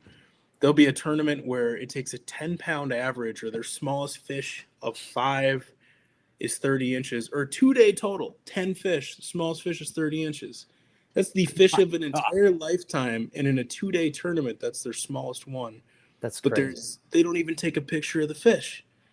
Like there's no info out there. There's no talk about bait or technique. And it's like, that's the next thing that I'm trying to hound, is like getting boots on the ground out there and trying to get them to spread the wealth. But yeah, it's just a combination of nonstop looking, searching, scrolling, reaching out to people, having a never ending 4,000 new notifications and constantly trying to get that to 0, but it's impossible because every time you get it to when it gets back up, which is, I mean, I gives me the most anxiety in the world, but yeah, man, just constantly trying to feed the beast. And so are you just one man doing this now, or how long were you one man doing it, or what's the team look like these days compared to maybe when you started? Yeah, I was mostly one man for many years. There's been a couple of buddies who've come in and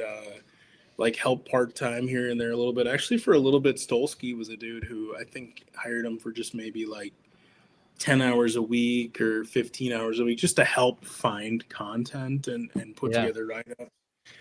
But then he had a way cooler job of going up into Alaska and catching fish, and like, so I don't blame him on that. But yeah, right now, so we have a sales guy, so I don't have to do sales. Thank goodness. I'm bad at keeping up on emails and calls. I try, but it's just so many red dots. And Joel Vandekroll, who's the videographer, photographer I mentioned before, he's starting to help a little bit with finding content and also going out and starting to put together more original pieces versus a lot we do is sharing stuff that I find other places, and I'll put like the target walleye spin on it and then link back to this thing that I found so that you can come to one place and see it all. But trying to do more original stuff. Joel's starting to help out a little bit. But Tom Bowley's surge on YouTube and Tour Level Gold has to have been like so nice for you, just being like, oh, thank God. Okay, I can just go here if I need something. You know, every 3 days there's going to be a fresh new video with how he's catching them right now. But isn't that crazy? You can go, boom, that's the only guy doing that. Like, yeah. You know, that is crazy. There's why isn't there 500 bass guys doing that, and you got Tom just wreaking havoc out there. Dude, I always joke about, like, I mean, I'm not saying it would be easy to do the Bass Blaster or anything. He goes way more into depth and crazier details, like his tournament stuff and whatever. But I just think about, like, man, there's so much bass content, and there's times when I'm just scratching and clawing and scraping to find the walleye stuff, you know. And like, if you want winning details from a tournament, they're not out there. You have to actually spend 5 hours connecting with the person, interviewing them, putting it together, you know, and finalizing it and then sharing it. It's not like you can just go to Bassmaster and see, oh, here's the top 10s every bait that they were using. Are you starting to see it be a little bit better, I would say, in terms of the walleye side with, like, I mean, I feel like with what Hoyer and Dewey and those guys have done with Tour Level Gold, like bringing more video attention to it, because there's obviously not live coverage since, you know, it ended with, well, the produced shows from FLW back in the day. But there was like I don't want to say dark time, but there was like a blackout period where there was just like zero video of walleye tournaments. And now it's kind of coming back, and you see a surge of excitement. Are you starting to see more guys giving up more info and now seeing the benefits of, like, hey, if I talk about this, all it does is help me and everybody?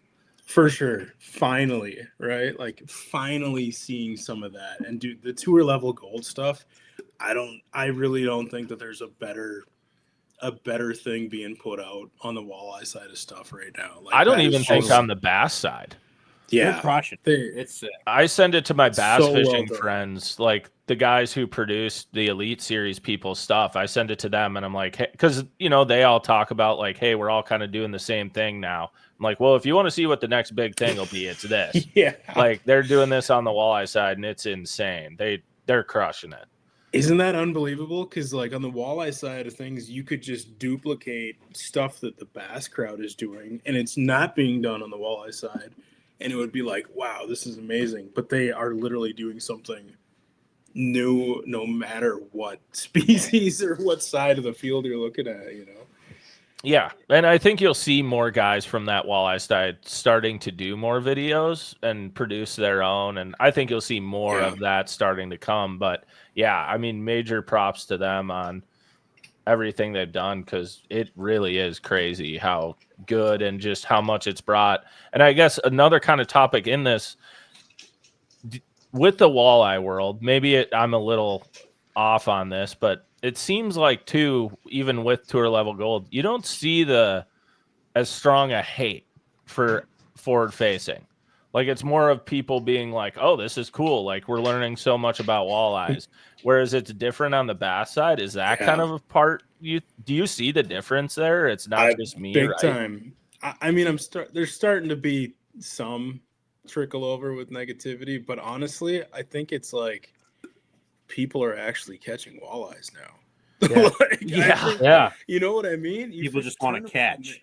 Yeah. If you catch, dude, before forward facing, if you caught a limit, you were getting a check. Like it almost didn't matter where it was. You know, if you brought in a limit, you're killing it. And so people are actually catching walleyes now, and it's actually fun. You're casting, you're active, you're chasing, you're hunting, you're seeing how they react, and not just having to throw rods in a rod holder and hope and pray that one of them bounces back, or sit there and wait for the next one to come through. Because for the most part, you know, we're spoiled with crazy good bass fishing in Minnesota. Numbers wise, like you can go out, pop 50 fish, and like, that's nothing. And on the walleye side of things, you know, like traditionally, it depends on the lake, of course, but like if you go out and you catch 2 or 3 walleyes, like you killed it. Yeah. You killed it. You know, you'd be like, we're going back out tomorrow. You know? Yeah. They're so now to actually have some numbers days where you're getting to set the hook more than 2 times or 3 times, and you're catching those bigger fish that like those big suspended fish that had just weren't targeted before. I mean, it's actually fun now to go walleye fishing. It used to always be I'd go walleye fishing, and when I needed a break and I had to actually set the hook, I'd go bass fishing. And like, okay, I can mentally prepare now to walleye fish a couple more times in a row. But now I just want to go walleye fishing because it's like I know we're going to catch a handful of those 24 to 28 inchers if we target those suspended fish off structure. And I know we're going to be able to get into a handful of eaters up where the weeds taper off because you can actually put your bait by them. So sweet. Yeah, that is true. I was talking walleye fishing, in my opinion. It made it fun again. I was talking to Newell about it, our buddy Matt Newell up in Bemidji, and he was telling me, I was asking him about the whole walleye change that's happened, and he said what they're learning is they were targeting like 20% of the fish. Yeah. And they had no idea. And it's almost like you think of southern reservoir bass fishing. It's kind of like the walleye fishing up north.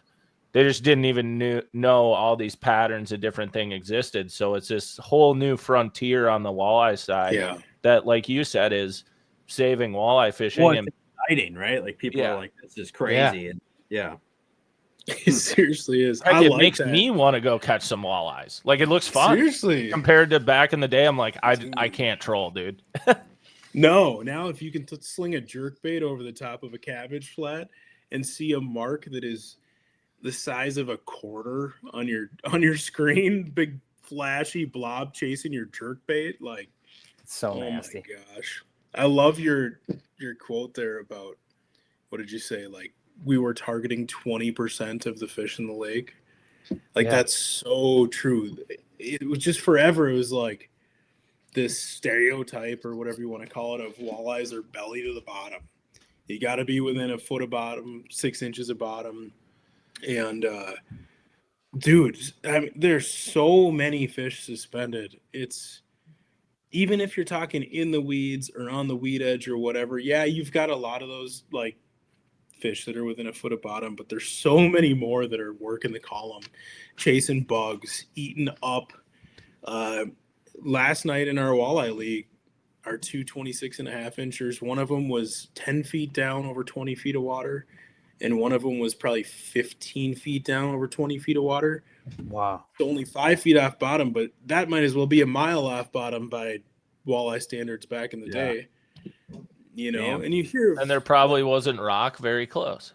Or maybe kind of close, but he wasn't on rock, you know? No, this was a soft, mucky bottom in a bay where you would never fish a muck bottom bay for walleyes back in the day either. You think hard bottom or weed edges or rock or sand, especially in spring, right? Like I want shallow sand, I want emerging weeds, and it's like, no, this is a mucky, soft bottom, slow tapering, but there's bugs hatching, there's just life in the water, there's panfish eating those, and there's big walleyes eating all of it.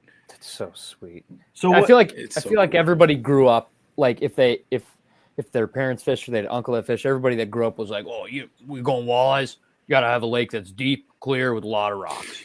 And deep. Yeah. Oh, you gotta go deep. Oh, where'd you catch it? Deep. I don't know, and that's just like not the case in the past 10 years. Like we know so much because going and buying people like target walleye. And, with being able to like see all this change though, like you said, it's kind of the new frontier, I guess, like walleye fishing. But like, what do you see, at least in your opinion, like what's next? Like, where does this go? Whether it's like from the video production side of things, like more of that, more content. Is it like different techniques starting to dominate? Like, where do you see walleye going, like in the near future? That's a super loaded question. I don't even know where to start right now. Right now, the biggest thing is like everybody's pitching a little jig and some live baited fish. And I would love to see tournaments go no live bait. I think that was literally going to be my next question. That would be to force people to play with colors, play with sizes, play with cadence and drop rates, and to truly trick those fish into biting. If there's any naysayers about live scope and it's too easy and whatever, there's still times where I go to Gull Lake, and if I'm specifically I'm going to go scope suspended big ones, I might cast at 200 fish and get 2 to bite. Like the water's 20-foot clarity. They're spooky. They're fussy. There's wake boats flying around. There's been 50 people out there fishing that day.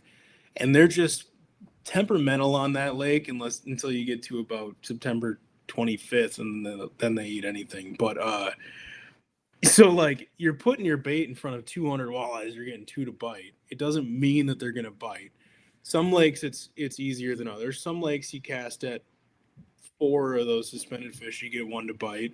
But if you take away that crawler, you take away the leech under a slip bobber, and you force the people who have forward facing to trick those fish into biting artificials, I think is going to be what makes the biggest next push and like forces you to have just even better baits and even better techniques. And I think it'll push that industry, right? Like that was for the longest time, I guess, as a viewer of walleye tournaments, I was like, okay, they use live baits because they're so hard to catch. Like, so you need every advantage you can get. Well, as we've learned with forward facing, okay, there's way more of them out there actually that we can target now.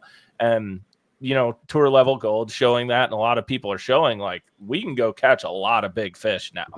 So what I would love to see, and I think a lot of people now is, all right, hey, let's take the live bait away now that it's okay. We have plenty of ways to target these fish now. Yep. And I would love to see the tackle innovation and stuff that would come on the walleye side, because I think it would be crazy. Because I remember, Brett, when you were one of the first guys I knew of that was Ned rigging walleyes all of a sudden, throwing bass tackle for them. And it was super cool. Like, I can only imagine, okay, shaking a minnow for walleyes, that's bound to happen. You've seen Dewey do it already. But what else could come? Like, what plastics are going to come out? You imagine the JDM market just surges into walleye and like how finesse. It would be unbelievable. So there'd be swimming dice. I caught a dice with a paddle tail. Gull Lake walleyes on homemade fuzzy dice last summer. Come on. Yeah. And Teal's been telling me, because he obviously messes with it a ton, but he's told me one of his favorite bites for walleyes that he's gotten into now. When he's out, he always has a shad glide bait or just a big glide bait rigged up. Yeah. And when he sees walleyes, he's like, bet it'll hit it. And he'll go throw it by it. And like he's throwing a big bass glide bait. Yeah. And just smashing big walleyes. Like, I think there's so much cool stuff to come in the walleye world if they were to do that. Yes. And I know the tournament guys wait are for going to that be like, big bait walleye scene to come on. Dude, that'll pop It's like, out. dude, for how many you catch like musky fishing on musky lures? Yeah. You know what I mean? Like I think if, man. Yeah, it could be a thing for sure. Well, half those fish that are out there are eating bugs or chasing minnows. The other half are chasing tulipies. Yeah, chasing Cisco. Chasing big old Ciscos. And it's like, of course they don't want to eat a 1/8 ounce jig with 3/4 of a night crawler on it. They go and they're like, nah. But I've thrown big baits at those things, and sometimes they turn and just demolish them. I mean, I've had it happen where I literally have thrown a crawler on a jig at a walleye like 8 times, throw a slip bobber and a leech a couple times. They come up, they don't eat, whatever. And then it's like, for the heck of it, I'll just grab this 8-foot heavy rod I have with 25-pound fluoro and sling a big swim bait out there. And then they come up and hit it. And it's like, oh my gosh, nobody's doing that. I'm not either. Like 3 times a summer I do it. And usually they don't hit it, but sometimes they do when they literally turn down live bait before that. And it's like, dude, that big 28-incher is moseying around chasing greasy Ciscos and tulipies that they only have to eat that one and then they're good.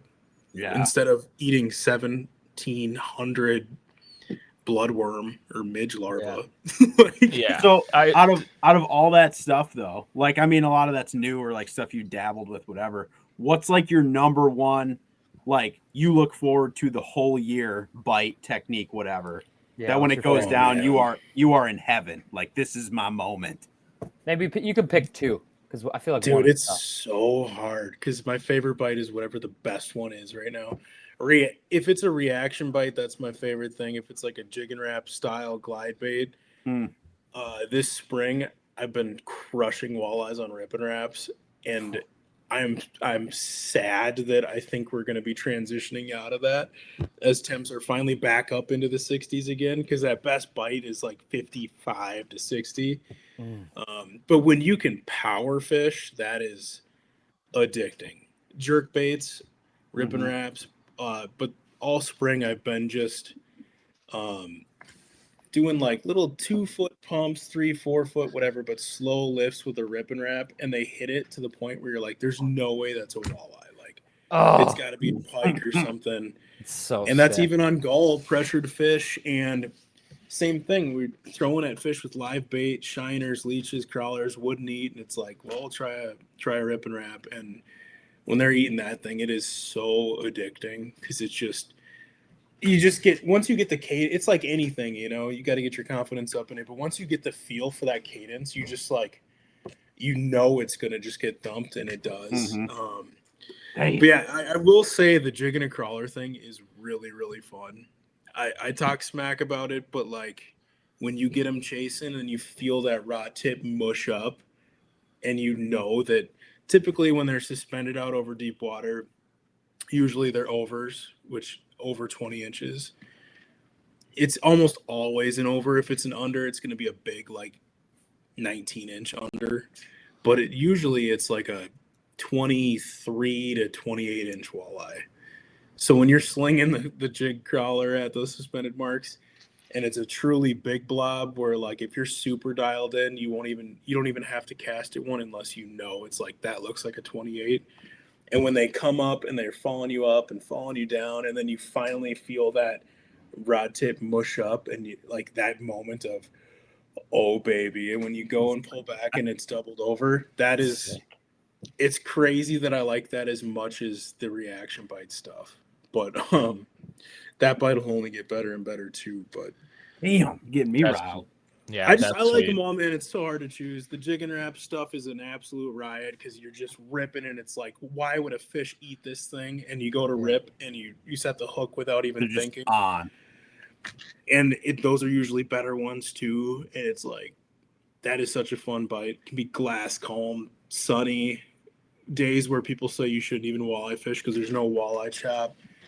Yeah. And why are they eating this thing when they wouldn't eat a slip bobber and a leech? I don't know, but man, when they want to eat that fat, snappy stuff, they just do it. I just feel like the exciting part of the walleye world right now is like I feel a little bit of jealousy towards all you guys walleye fishing, just because like you guys are learning so much right now. You know what and like we're learning a lot on the bass side, but it's I feel like different.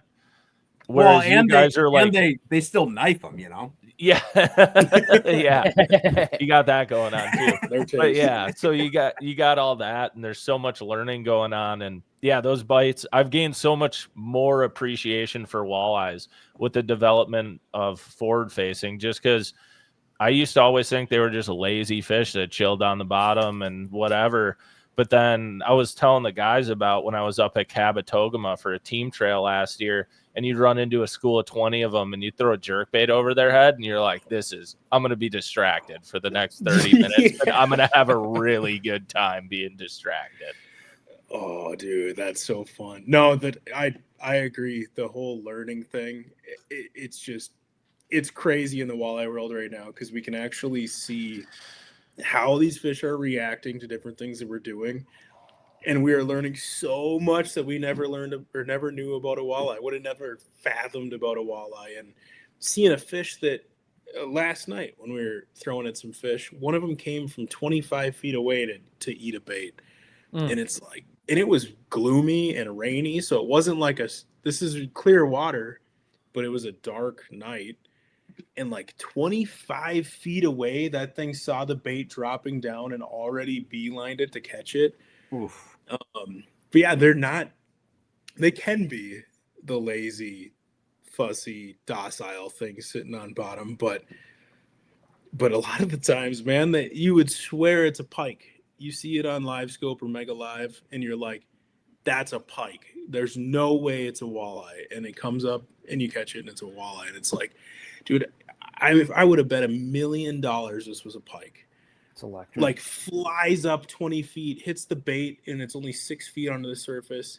You set the hook and have him on for 3 cranks and he gets off. And you watch it go down and you cast back out and he comes up and hits it again.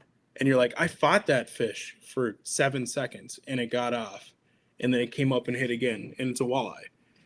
It's like that's the most only pike do that, right? Yeah. No. when they're hot to trot, man, they get it. Damn. That's sweet. Damn. Yeah. But they can be super lame, I will say. Okay. But also half the time they're super lame, you're probably fishing suckers. And you think they're walleyes, so yeah. That also learned that once I got forward facing and went out to gull. I remember bass fishing out there forever. I'm like, there's so many bass in this lake. And then I got forward facing, went around. I'm like, oh, these are a ton of walleyes. Okay, here's a bunch of bass. And then forever, I'm like, well, why? I just want to catch a walleye. Why won't these bite? And eventually you're like, oh, this whole lake is actually lined with suckers. I didn't realize how many lakes have so many suckers in them. I had no idea. Blew my mind. Yeah.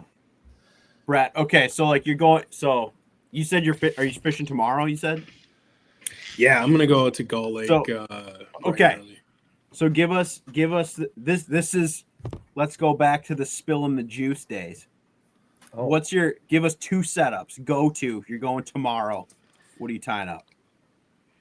So the hard part about answering this is right now there's fish doing a little bit of everything. So I have every rod rigged up in the world right now, just because we're in that awkward transition of some fish are doing summertime stuff, some are doing spring, whatever.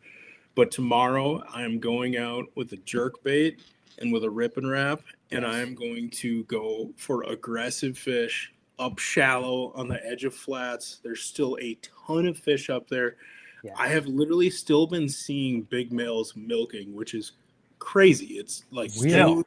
And yeah, last night I had one. The 2 days before that, I had 2 or 3 of them that still were, which is outrageous. But that kind of like, there's a lot of fish shallower than you would think right now too, even in like 2-3 feet of water, which I don't even like talking about as somebody who tells everybody everything.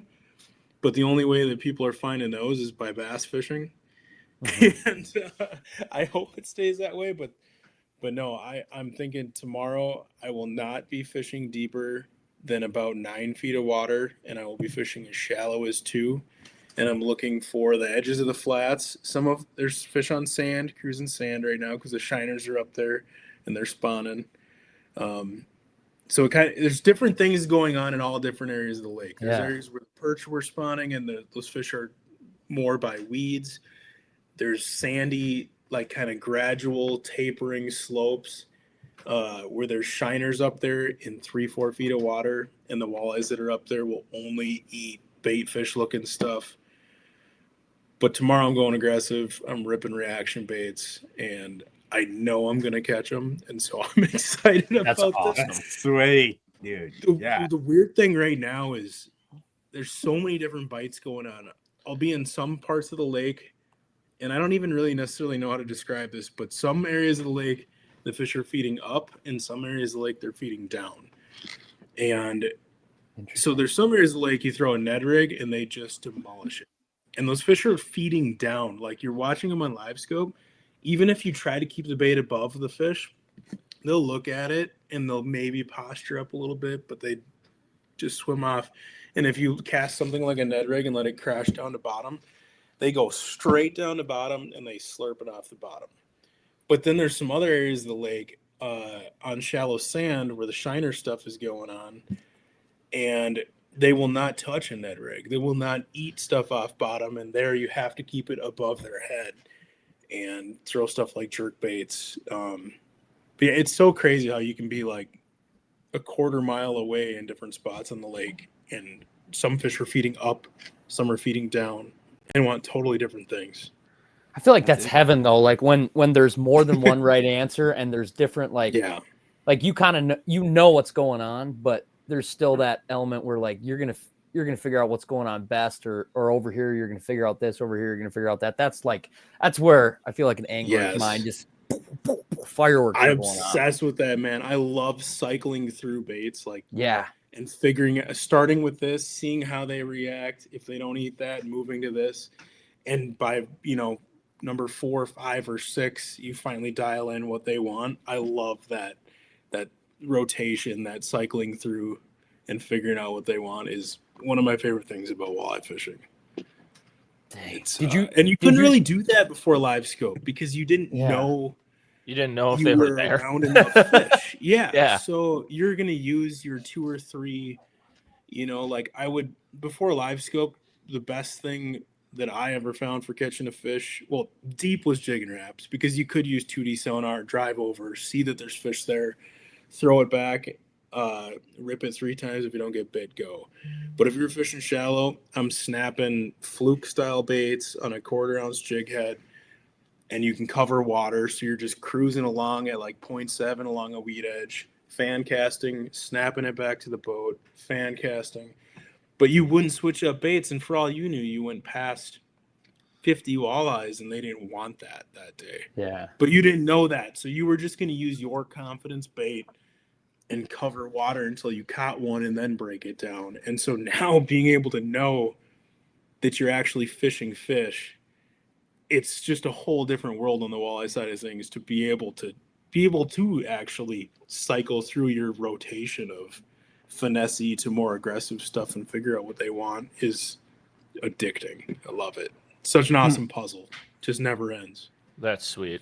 So we talked a little bit about tour level gold and Bowley, obviously, on the walleye side right now. Being the guy who digs up all the information on the walleye world, who's maybe some people out there that aren't getting the love they deserve, whether it's on YouTube or social media or something, that you're like, hey, these guys are like next up. They're coming up for people who want to go watch or follow or something like that, like question. Who's putting out, who is someone else putting out stuff? Because I can think of a couple, but I don't know. Yeah, there's a ton that need more love. Target Walleye's YouTube channel needs more love. No, for starters, shameless plug. No, a couple guys that come to mind right away. One of them is TJ Erickson. He's a buddy of mine. He's like, I don't know if you want to say like the next Tom Bowley, because I mean, you can't. There's no replacing Tom Bowley. No one does it like Tom. He kills it. He's a beast. He's so consistent. He doesn't sleep. But TJ Erickson is another. Yeah, no, he doesn't. TJ Erickson is another guy. He's up in the Bemidji, Park Rapids area.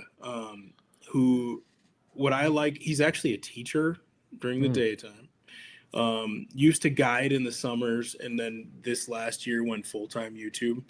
But so since he's a teacher, he's got that very instructional type of vibe. But the thing with him is he tells you the why and not just the what. And I don't care what YouTuber you're looking for. I mean, that's what I'm always begging people is don't just tell me you caught him on a jerkbait. Tell me you caught him on a jerkbait because the shiners are spawning and it's a 4 to 6 foot sand. And those walleyes that are cruising up there that you're seeing on side imaging are up there chasing shiners and they want a jerkbait up in the water column above their head. Whatever it is, I want to know the why and not just the what. And TJ is one of those guys who comes up with the hypotheses of why he thinks they're doing what they're doing, and he shows map breakdowns, side imaging examples, showing you exactly what he's seeing. So he's one of those guys that it's just a matter of time before he gets a lot more subs. Well, I saw a lot of his stuff. He hadn't been on my radar really until this winter, and then I saw a bunch of his stuff, and I was like, "Oh, this guy's legit. Like, he's awesome." Yeah, I've DM'd him a few times, chatted with him. Seems like a great guy. That was one of the guys I was thinking of actually. So for sure. And I mean, I got to shout out my boy Nick Linder. He's really ramping up his channel. He obviously decided to put the gas pedal down this spring because he's been posting like every other day instead of once a week or whatever. He's just been going out every day, and he does some different things that you don't see really anybody doing. He was one of the first ones to go live, live stream his whole trip and tap in his forward-facing sonar with an HDMI on the live stream so you can see what he's seeing and answering comments at the same time. I've seen a couple other people starting to play with that now, but Nick was the first one that I saw do that. Totally.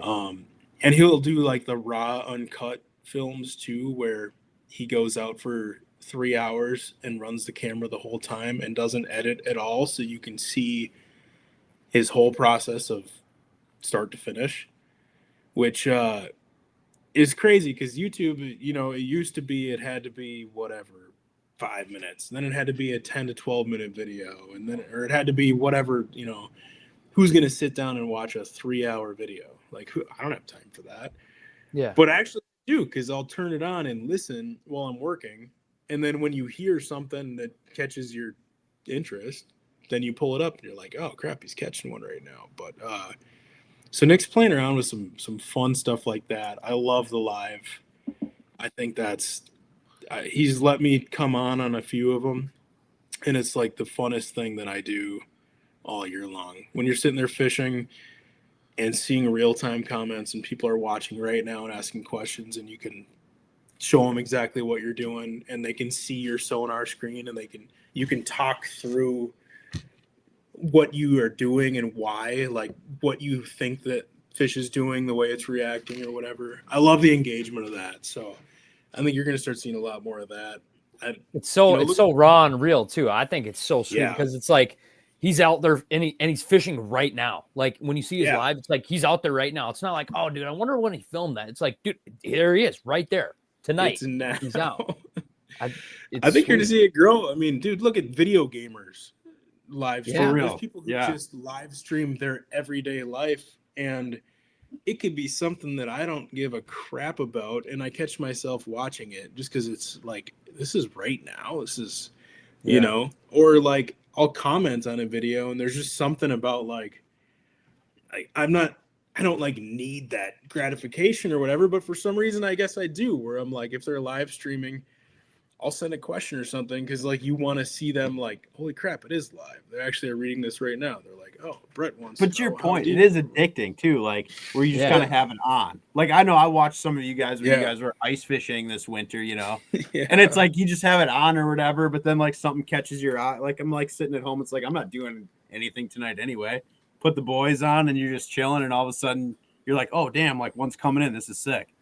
Yeah. Yeah, and like you seeing it in real time just feels like special. Even if you're just, you're multitasking, whatever. It's like, oh crap, they got one. But I feel like the live stream stuff is, well, even YouTube in general is like reality TV nowadays. Like that's, back in the day, since I'm old, like you were watching Real World, you were watching whatever people watched. What is it, like Big Brother and Survivor, whatever, like all the reality TV show stuff. And it's like, dude, now reality TV, like you're actually seeing a live stream of a person's life, like, that's or what they're doing that day. Is basically vlogs are reality TV nowadays. Yeah. Yeah, for sure. I feel like I'm blabbing way too much, man. No. This is great. So this is fantastic. No, we'd tell you to shut up. Where do you think it's going to go? Do you see media in the outdoor world? Like, obviously, you've worked in so many different sectors of it, but like, where do you see it going from here? Do you see a lot of on the video media side? Do you see it going a lot more live stream and just a lot more live, raw, real? And then where do you see like journalism and kind of what you guys are doing and all that? Like, where do you see that going? Where do you just see it all progressing? Media in the outdoor world.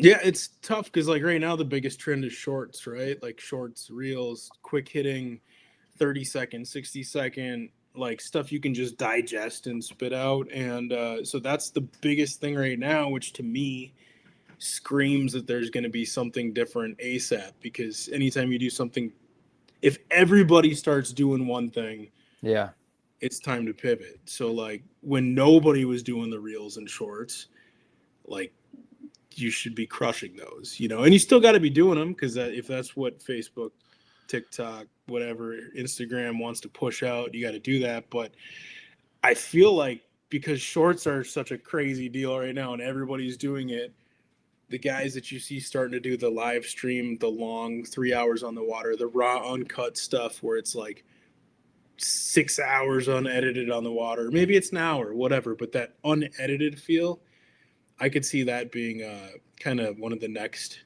things. But I think the live stream that's the thing, right? Like, engagement wise, just and it's more capable now, right? Because we had talked about it a while ago. Like, hey, when Twitch obviously blew up during COVID, it was already big, but all of a sudden we were all watching random Twitch streams for some reason because there was nothing new on TV. And it was like, okay, if you could do this in fishing, but the feasibility of it because of cell service or whatever it was just wasn't there.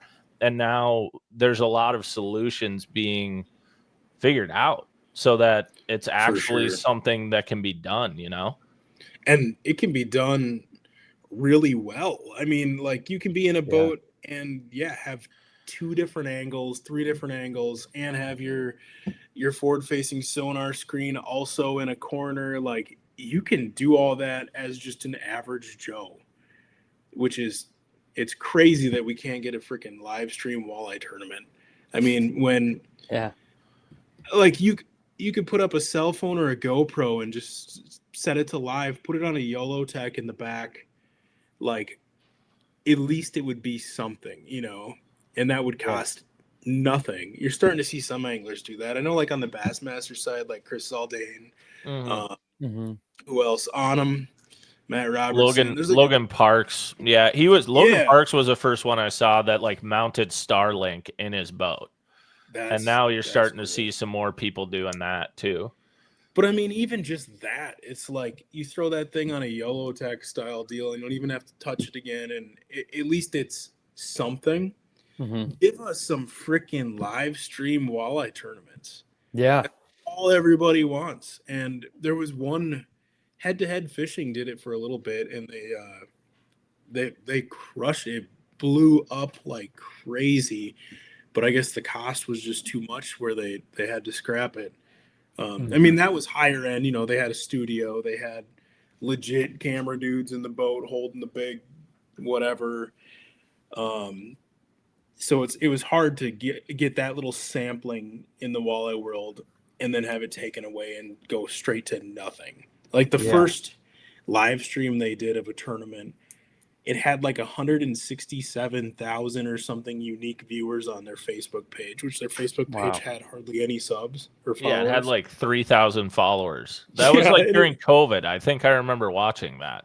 Yeah, and I think it was Detroit River, I think. And so it was good timing because they were catching the hell out of walleyes. But yeah, like 167,000 people watching some Facebook live stream, and it's like, duh, everybody else in the walleye industry, do you see this, right? Like, make it happen. Even if it's as basic as the cell phone or GoPro live streaming in a boat. Like, people just want to see that. We don't care 6 months later when a episode comes out with how, whatever action from in the boat that day. I don't care. I'm in the industry and I'm obsessed with it. And I don't care 6 months later to see it. I want to know right now. Yeah. Dang, yeah, the live stream thing is cool. And like, you're probably right. It is probably something that's going to come on like way bigger. Like, people are going to start doing it. It's going to become way more popular. And who knows where it would go from there. But yeah, I think it's coming. I like what you said too about where the media is going next too, with like, obviously shorts are a big thing, and it's a conversation I think we all have of like, okay, what to do next, or what is the thing. But still seeing like in the fishing industry and everything, like long form content is not going anywhere. Like in terms of like, what Sobe does, or what we film, or other guys, Boley and stuff like that, putting out 20-minute or even an hour or whatever long videos. Because like you said, people don't go watch TV shows really anymore. Maybe Netflix or Hulu. And then if sports are on, you watch that. But otherwise, so many people are utilizing YouTube as their platform for an outlet now to go watch what they want to watch. That, if you can fill that void, it's always going to be there, I think, anyways. I completely agree. You need both. You need the short form, like, and not even just reels and stuff, but like as far as, like getting walleye tips, how to do stuff. Like, there's certain things I don't want to watch a 40-minute video on how to tie a double uni knot. You need some of that short form, quick hitter stuff, but at the same time, I'm digesting quick short form media during the day. And then when I see Sobe uploads a new video, or Clayton Schick or whatever, like those longer pieces that are actually more produced, I'm throwing it up and I'm streaming it on the big screen that night, like I'll watch it on my phone or whatever, but no, you need both. And or even like podcasts. Like I find myself like, I mean, I'd be interested to hear like, what are all the big, are there big walleye? Yeah, has Target Walleye ever thought about doing a podcast? I've always been like, I feel like that would crush. Dude, yeah. We almost started one like 5 years ago, and that would have been the time to do it. And now back when everybody started a podcast 5 years ago. There's still room to be like probably like the number 2 outdoor podcast. I love that, man. Dude, I need more of me. I can't do it. Yeah. I can't start a podcast, man. I'm freaking. But is there like, so when I think of like Bass Talk Live, I think that's like, a big premier everything bass fishing podcast. Does that exist on the walleye side anywhere? If it does, let me know. No, I mean, there's a handful of them out there, but I don't know that there is like the one, Yeah. Well, even like, like we were just talking about different forms of media, like, and it all depends on what works best with that person's life or what they need in that moment. Like if you're ripping around through the day, you might ingest a little bit of short form. You go rip this, you do that. You don't have time to sit down and do this. But maybe if you're like working in the garage, you're working in the boat, or depending upon your job, if you're a factory worker, do construction or whatever, like podcast might be your thing you listen to. I find myself, I feel like I listen to podcasts like that's kind of my media that I enjoy as a consumer. Like if I'm on the road or if I'm ripping around doing a million different things that I just have it in, like I get a lot of awesome information and really, I don't know, that trips my trigger as far as like the media I want to that I really enjoy just to consume. And I don't know, that's so different too, opposed to short form or middle form or live. Yeah. Well, and it's real. Like, it depends what podcast it is, but like, you dudes are real. You call it how you see it. You talk about everything. You know, it's not some scripted out, here's our talking points. Don't get off subject. Don't whatever get controversial. Like, so keeping it real is huge. But no, I agree. And the thing is with podcasts, like, dude, you can multitask. I have ADD. Like, I can't stay focused. And I also don't like silence. So it's perfect. I can have, something going on and I'm listening to, but I'm also tinkering or doing something or working on something, but at the same time soaking in whatever's going on. And then long drives, whatever it is. So they're not going to go anywhere, obviously. I'm still a sucker for watching the video podcast, but when you're multitasking, I guess you can just listen. Can you fish and listen to a podcast? I know Bart loves to listen to a podcast while he fishes, and I don't think I can do that. I can't do it. It's 50-50. I don't think I can't do it. I usually don't even like music, man. I'm like, I will say, just to say with it, normally, like if I'm out fun fishing, I love getting out and just like I put one earbud in and I'm like, okay, I'm just going to listen to a podcast and go around and fish. But if it's like tournament practice, like tomorrow when I go to Tonka, I'll have my AirPods with and everything. But I generally speaking, I don't turn on a podcast until I get a sense of what I need to do. And then for me, it almost helps myself put stuff into autopilot.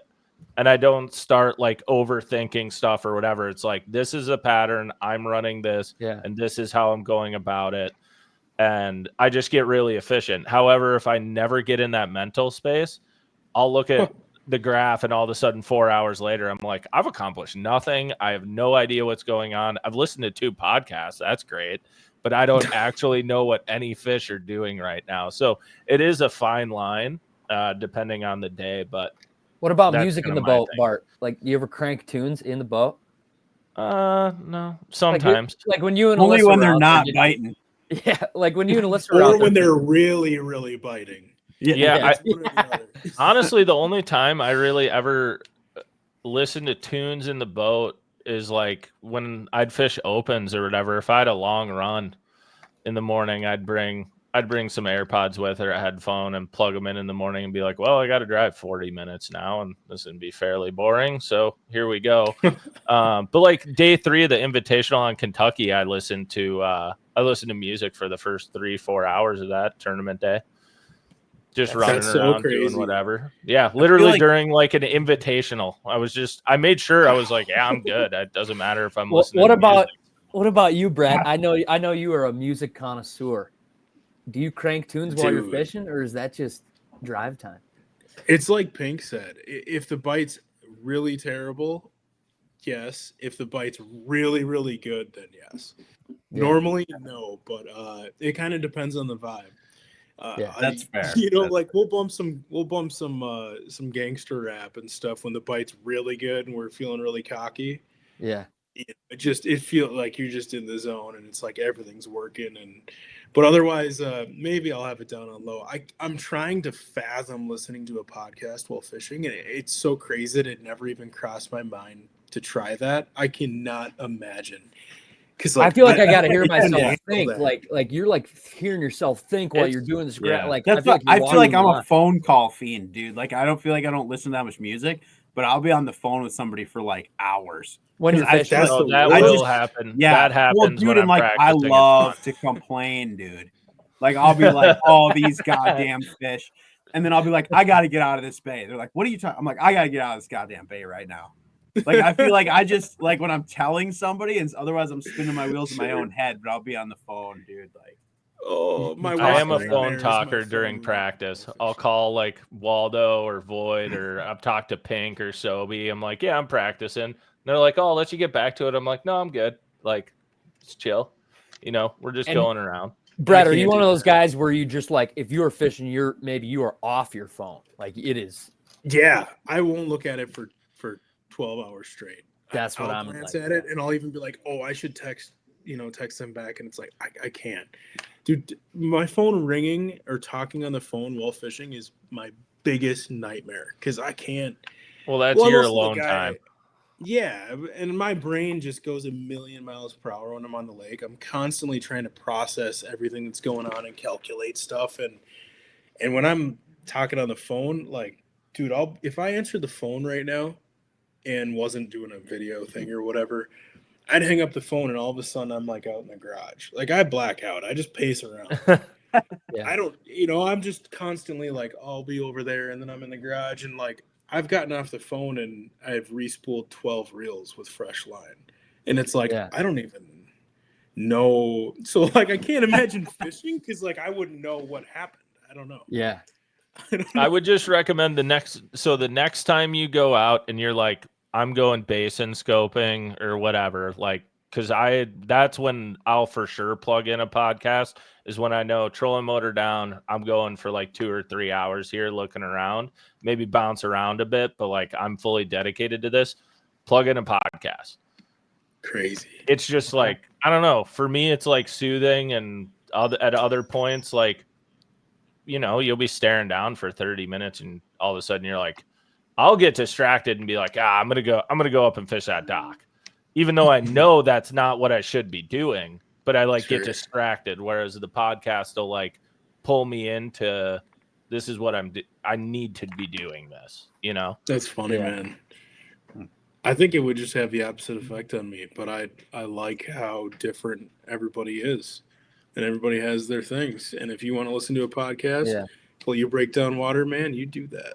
I like what Pink said, where it's kind of vibes too, like where like whatever, like if you're with, like if I'm with Hayes, we won't like listen to music, and if we're filming too, like we don't have any music on or different stuff, or maybe we're just fishing.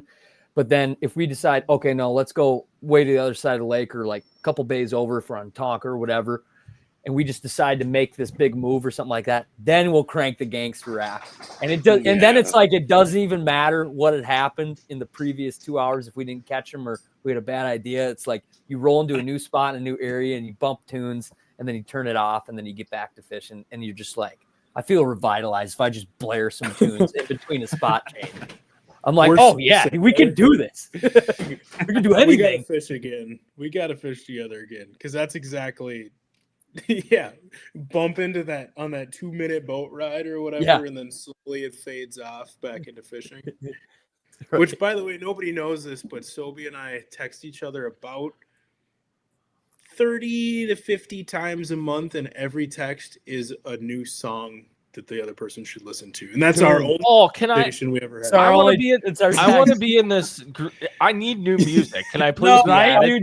I will. You trying to get in this club, son? You need to give first. You just can't get. You need to give, son. You need to hit us with some. I will give some. I will give some out too. I am very jealous. No. I'm talking. Brett has sent me some underground stuff to OG stuff to new school stuff to stuff I've never heard. He sends me the classics. I like it. I love every bit of it. I'm so jealous of that text thread. I mean, you can't even.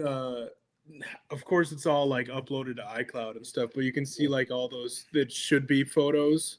Photos actually, it's just screenshots. That's of what songs. It looks like. It's all just songs back and forth of Apple Music or whatever, and it's like. And they're all so different. It's like something from the 70s, something from some underground rapper you've never heard of, some nappy country song where the dude's just mad at the world, but it's all going down in that chat. I love it. I love it. I have a genuine question about Target Walleye. Why does Target Walleye not feature more recipes about knifing and eating walleyes? Here we go. I like. Can I need a bathroom break? Here we go. Pink, wait, Pink, we have to bring up our list right now, even though Brett's here. This is our moment to basically talk shit about Sobe when he goes to take a piss. So this is our new thing. So we're eventually going to do a weigh-in of things that are slower than Sobe's time to proposal. And he doesn't know we do this segment, but we go through our list of ideas throughout this time whenever he's gone now. So I need to find mine. Do you have one, Pink? Damn, I feel like I burned my top 5 last time. Let me think. Brett, you got one off the top of your head? Say that one more time. Oh, I got one. It can be anything in the world, idea, whatever, that's slower than how long it will take Sobe to actually propose. Okay, I'm going to say one because he's going to be back in a sec. But he won't know the fermentation context. stage of dessert wines. Ooh. Yeah. It's All like right. barrel So, aging whiskey. Yeah, exactly. Barrel aging whiskey. Yeah. So why on earth is there no like catch and cook recipes in Target Walleye?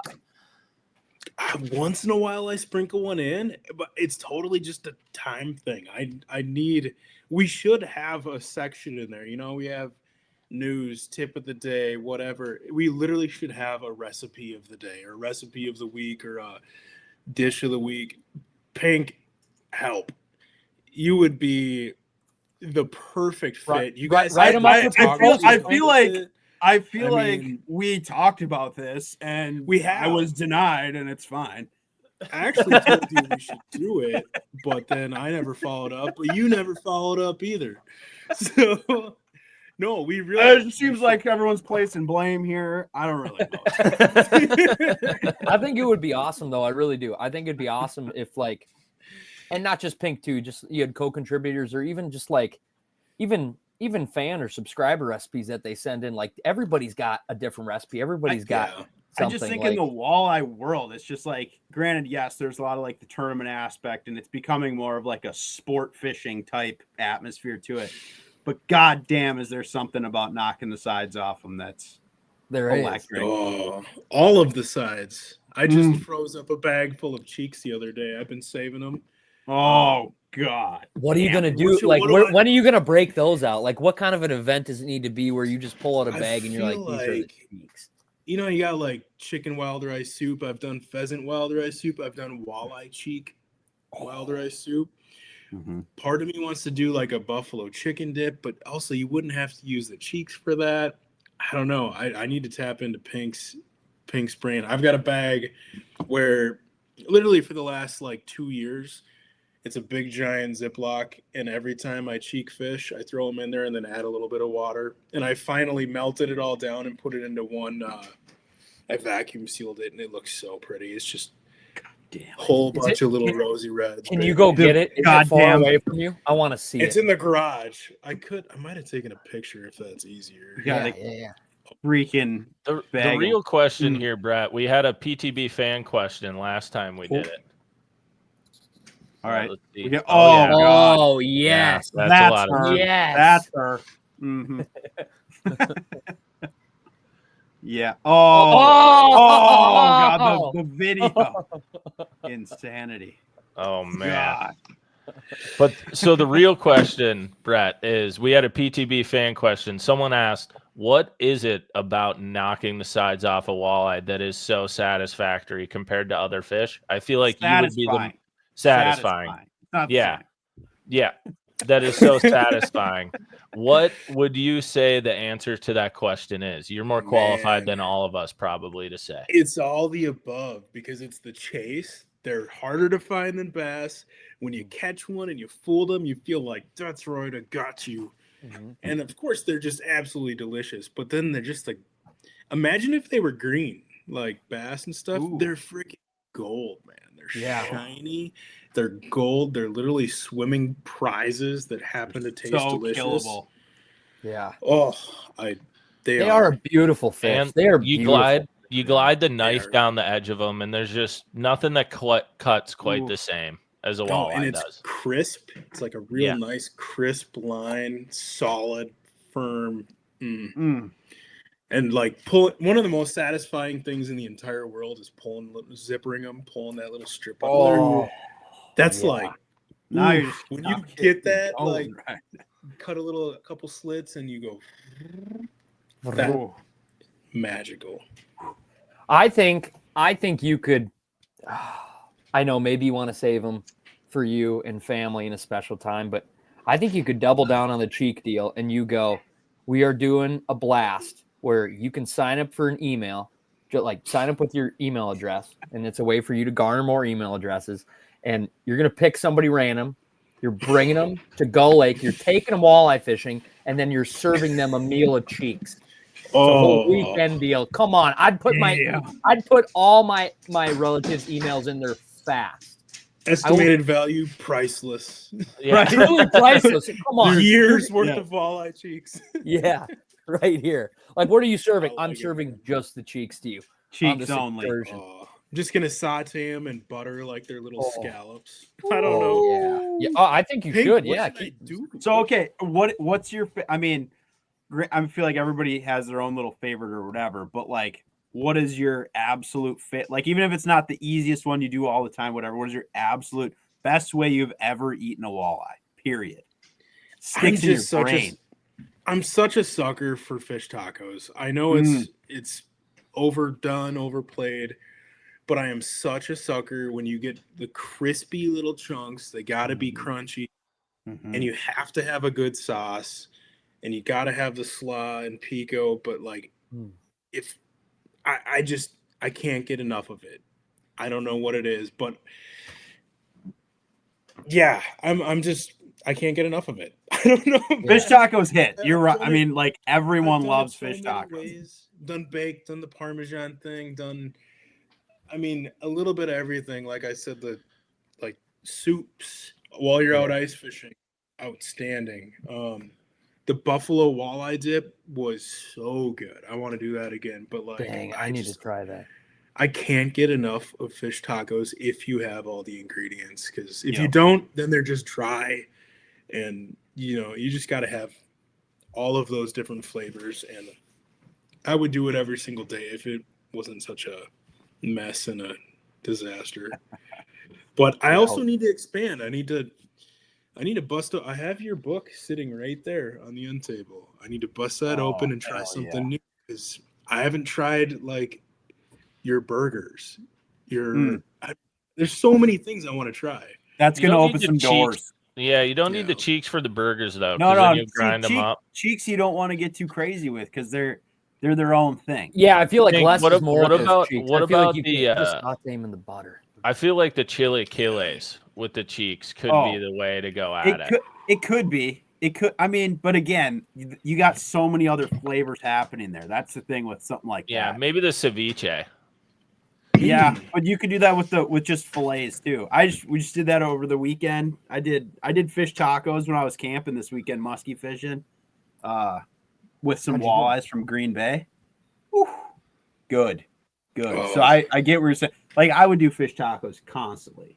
I don't know why I don't. I do. What's your sauce of choice in your fish taco, Brett? Oh, I mix it up, but it usually just comes down to some sort of like a creamy chipotle ranch type of thing. The last time my fiance Nicole whipped up some homemade like buttermilk ranch, but then had ketchup, mango. They've got some mango seasoning, and then their chipotle one. So it was like a mango chipotle creamy ranch. Oh, so good. Unreal. And I mean, she can make, well, you just take regular ranch, but then you add milk, some ranch seasoning, mayo, and all of a sudden it's creamier, and it's like, this is the ranch I get at a restaurant, and I wonder why it's so much better than my ranch at home. The elusive runny ranch. Yeah, no, but that's a big deal. Like, I'd like to know how it's a big deal, dude. Yeah. And when you're talking fish tacos, like, because you start, the tortilla's dry, you fried it, whatever. Your fish is not dry, but it's a dry thing. Coleslaw or whatever, the cabbage needs some dry. It's like it needs a ton of moisture added to it. So adding pico, adding guac, and then a ton of some sort of a creamy sauce is what makes it. Yeah. Yep. What did you have? I mean, I'm also not picky, right? So I eat anything. What'd you say, Sam? What'd you have on your fish tacos this weekend, Rye? As far as sauce or additives? So I like half fry corn tortillas when I do it. So I like the half fried corn tortillas, fried fish, guac, shredded. I like as finely as you can possibly shred cabbage, right? because like when I'm camping, I usually take it because it lasts. Like you can travel with it pretty good in the cooler. Let's see what else did I have on there. Did a little. Yeah, I think I had like a little pico that I made, and then dude, I use this one. It's weird. It's like normally I do like a cream sauce, like you're saying, Brett, like a super simple one, mayo, You milk, use that like paprika. Yeah, you use the Japanese mayo bottle all the time. Yeah, the Kewpie mayo, yeah. But yeah, mayo, milk, and Bang, paprika bang. is like my staple, right, for fish tacos. But I didn't bring any of that when I was camping, so I used this raspberry chipotle barbecue sauce. It's the Blues Hog one, dude. On a fish taco, unreal, so good, dude. So I feel like good. I'm always scared to buy love that that. or try that. The raspberry It's so good. barbecue. That specific, it's the Blues Hog is the brand, and it's raspberry chipotle barbecue sauce, and it's very sweet. It's not like super hot or anything, but dude, it's so good on fish and like stuff. It's so good. But yeah, they were awesome, and you know how everything's better when you're camping anyway. So we were just chilling at some campsite, kicking back in a lawn chair by the boat, crushing walleye fish tacos, being like, we're living. This is Brett, it. something you got to Living try the dream. sometime is what Pink did for us in Hayward last year was the Texas toast tacos. Oh, this will change your fish taco game big It time. will. It'll blow your mind. Super, super good. Pink would have to explain how to do it. I can't remember exactly what it was. But basically, Texas toast. Oh, then you ain't ready, brother. I'm drooling already, dude. Oh yeah, no, it's good. It's so good. Like especially if you get into this like the more of the fish burger situation. It's well, I'll have to get you dialed on it, dude. I'm excited. Yeah, I'm very excited. Hell yeah. Also, that what's the brand that makes the raspberry one? The Blues Hog. Dude, I think they don't make a bad thing. Their That's barbecue possible sauce and stuff. That's possible. Holy crap! Yeah, it's so good. It's like $15 for a bottle, but I know, but it's good, dude. It's good. It's funny you said the raspberry thing. My parents had me when they were 40, and I'm old, so they're old. She makes homemade strawberry rhubarb jelly. Come on. And she made a batch. It's the first time I think she's ever screwed up a batch because she's dialed. And she didn't screw it up. It tastes delicious, but it was liquid. It wasn't like jelly. It was like liquid. Ooh. Fried up little walleye chunks. I almost always chunk up my walleyes. Any fish. I'm a sucker for that. I don't want a big fillet. I want the little chunks. Mm-hmm. And we did a bunch of Cajun seasoning and made them real hot. And then basically did the same, like the idea of like the raspberry chipotle or whatever, but just use this strawberry rhubarb jam that was not jam. It was like a liquid and drizzled it on them. Yum. This sounds just so good. Overload of flavors, and it had my mind like, I never play with combos like this for fish, but I'll make a cheeseburger with pepper jack cheese and want like a sweeter raspberry sauce, or you know, mm-hmm. Why don't I ever do that with Cajun or spicy fish? You got to. I am now.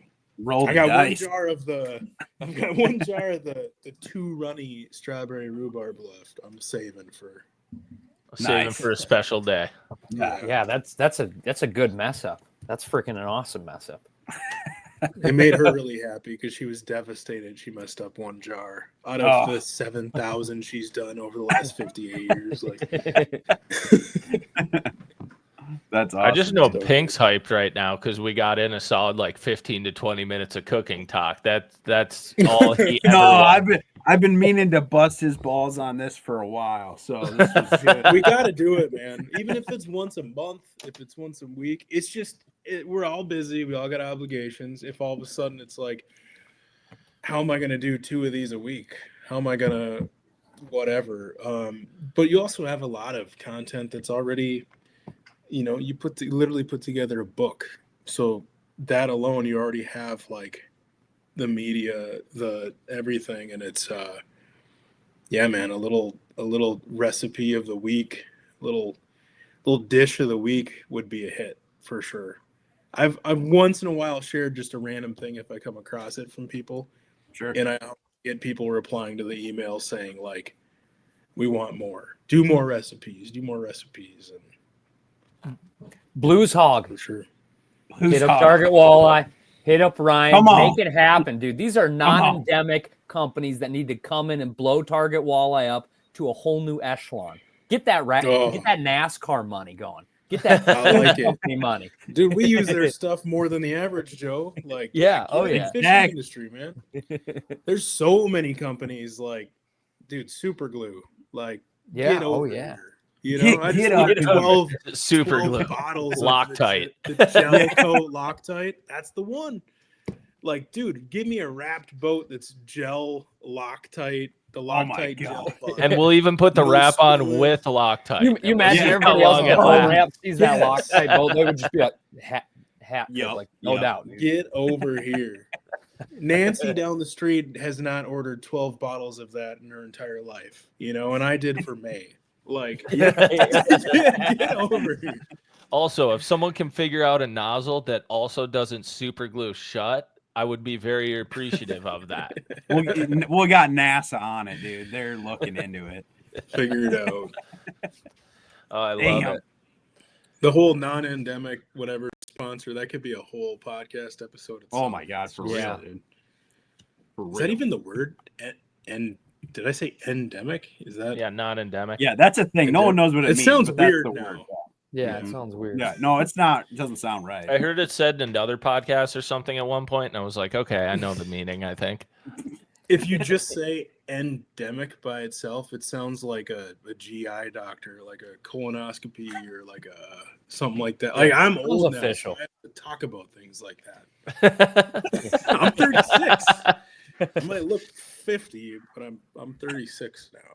That's You're old. not old. You're not old. You can't be old because I'm 31, turning 32, and I can't think of that. So yeah, dude, I feel better knowing that some of you guys are finally hitting that 3 to start with your age now. I can stay 25 in your brain forever, Brett. Yeah, for sure. I'm forever working the Reed's end cap at the St. Paul show for Vexlar. That's awesome. Man, that was a long time ago already. The funny thing is, you and I have fished. We haven't fished together in 10 years, but we have been in the boat together. Like, yeah, I fished with you when you were working at the bank. Yeah, that was the last time we fished together. I think I lost $200 worth of tungsten that day to little pike. Yeah, there is still. Can confirm there is still a lot of little pike in that lake. Yeah. And Sobe, like the last time I fished with Sobe was right after I broke my ribs and messed my back up in a snowmobile accident, and he had to like drill my holes for me ice fishing. We need to get in the boat together. We've never been in the boat, I don't think. I don't think so. Well, I told you I'm only in Clearwater now, so I'm only an hour 15 from you, and I want to see some of these Gull Lake walleyes actually going fishing for them. I like it. Yeah, the sad thing is we've talked so long, we all could have drove and been in the same place by now, no matter where all of us are at. Isn't that crazy? That's valid. 2.5 hours? Yeah. Mm-hmm. We'd be together in person right now, but we never do it. Like, let's do it. That's true. Like challenges on. We'll do that once Pink has a recipe in Target Walleye. We'll do it on the Traeger boat. This is a live stream fucking Target Walleye catching cook. We're killing them on the live.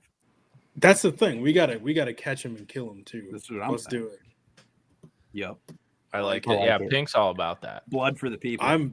I'm not letting a single walleye go tomorrow. After all this talk about different recipes and stuff, man. You should see the loins on a 28, dude. But that one does get hard because they literally got bigger eyes than you when they look up. Well, it's only hard because the bubba kind of bogs down a little bit, getting in there. The crappy thing about gull is it's hard to catch a small enough one to kill. That could be an issue. That could be an issue in the morning. Or in a few hours here. I know. We got to let Brett go. We really do. He's been so gracious. He's been on with us for 2.5 hours. I do want to ask you like one more thing. And if you boys have anything to ask him, please fire away. And then we got to let him get some Z's. What fires you up the absolute most about anything in fishing? It can be really specific, really non-specific. And then what do you look forward to the most in the next 365? That has to do with anything outdoors or fishing. Because I know you're going to be looking forward to getting married and everything like that. But what fires you up the most? Then what are you looking forward to the most? What fires me up the most is figuring out new bites. And it could be new lakes. I'm obsessed right now with fishing new lakes that I haven't fished, and lakes that aren't walleye lakes. They're bass lakes, bass lakes. Might be 300 acres, 500, 700, where it's like, dude, you look at the net data, there's 28 to 30 inch walleyes in there. And I'm obsessed right now with figuring that out, going to these places that aren't walleye lakes and catching them. But even on lakes that I do know, catching them different ways or figuring out how to catch them better is just a never ending. That's why I can't listen to podcasts when I'm fishing, because I'm constantly like, if they're eating this, even if they're eating it good, it's what could I do that would be even better? How could I modify it? If they're liking this, then they would probably like that, and just constantly trying to catch more, bigger, faster. That's what fires me up. What was the second part? What am I most looking forward to in the next 365? Dude, I'm always about the next bite. It's and what I mean is, this is a sad way to look about it. We're always looking forward to the next season, it feels like. You're ice fishing, you're like, can't wait to get back in the boat. You're back in the boat, you're like, I can't wait for this. I can't wait. Yeah. So I'm just a junkie when it comes to fishing, and I'm always looking forward to the next bite. Like right now, I'm living in the moment. It's reaction bites. It's up shallow. That's so sick. But I'm like, dude, I can't wait until summer when 95% of these walleyes in the lake are suspended over the basin, and you're picking and choosing which ones you want. But then in that moment, I'm gonna be like, I cannot wait until fall when they actually all eat instead of casting at 200 fish to catch one. And then I'm gonna be like, I can't wait for early ice, sliding out on my belly on 2 inches with a rope tied to a tree. Yeah.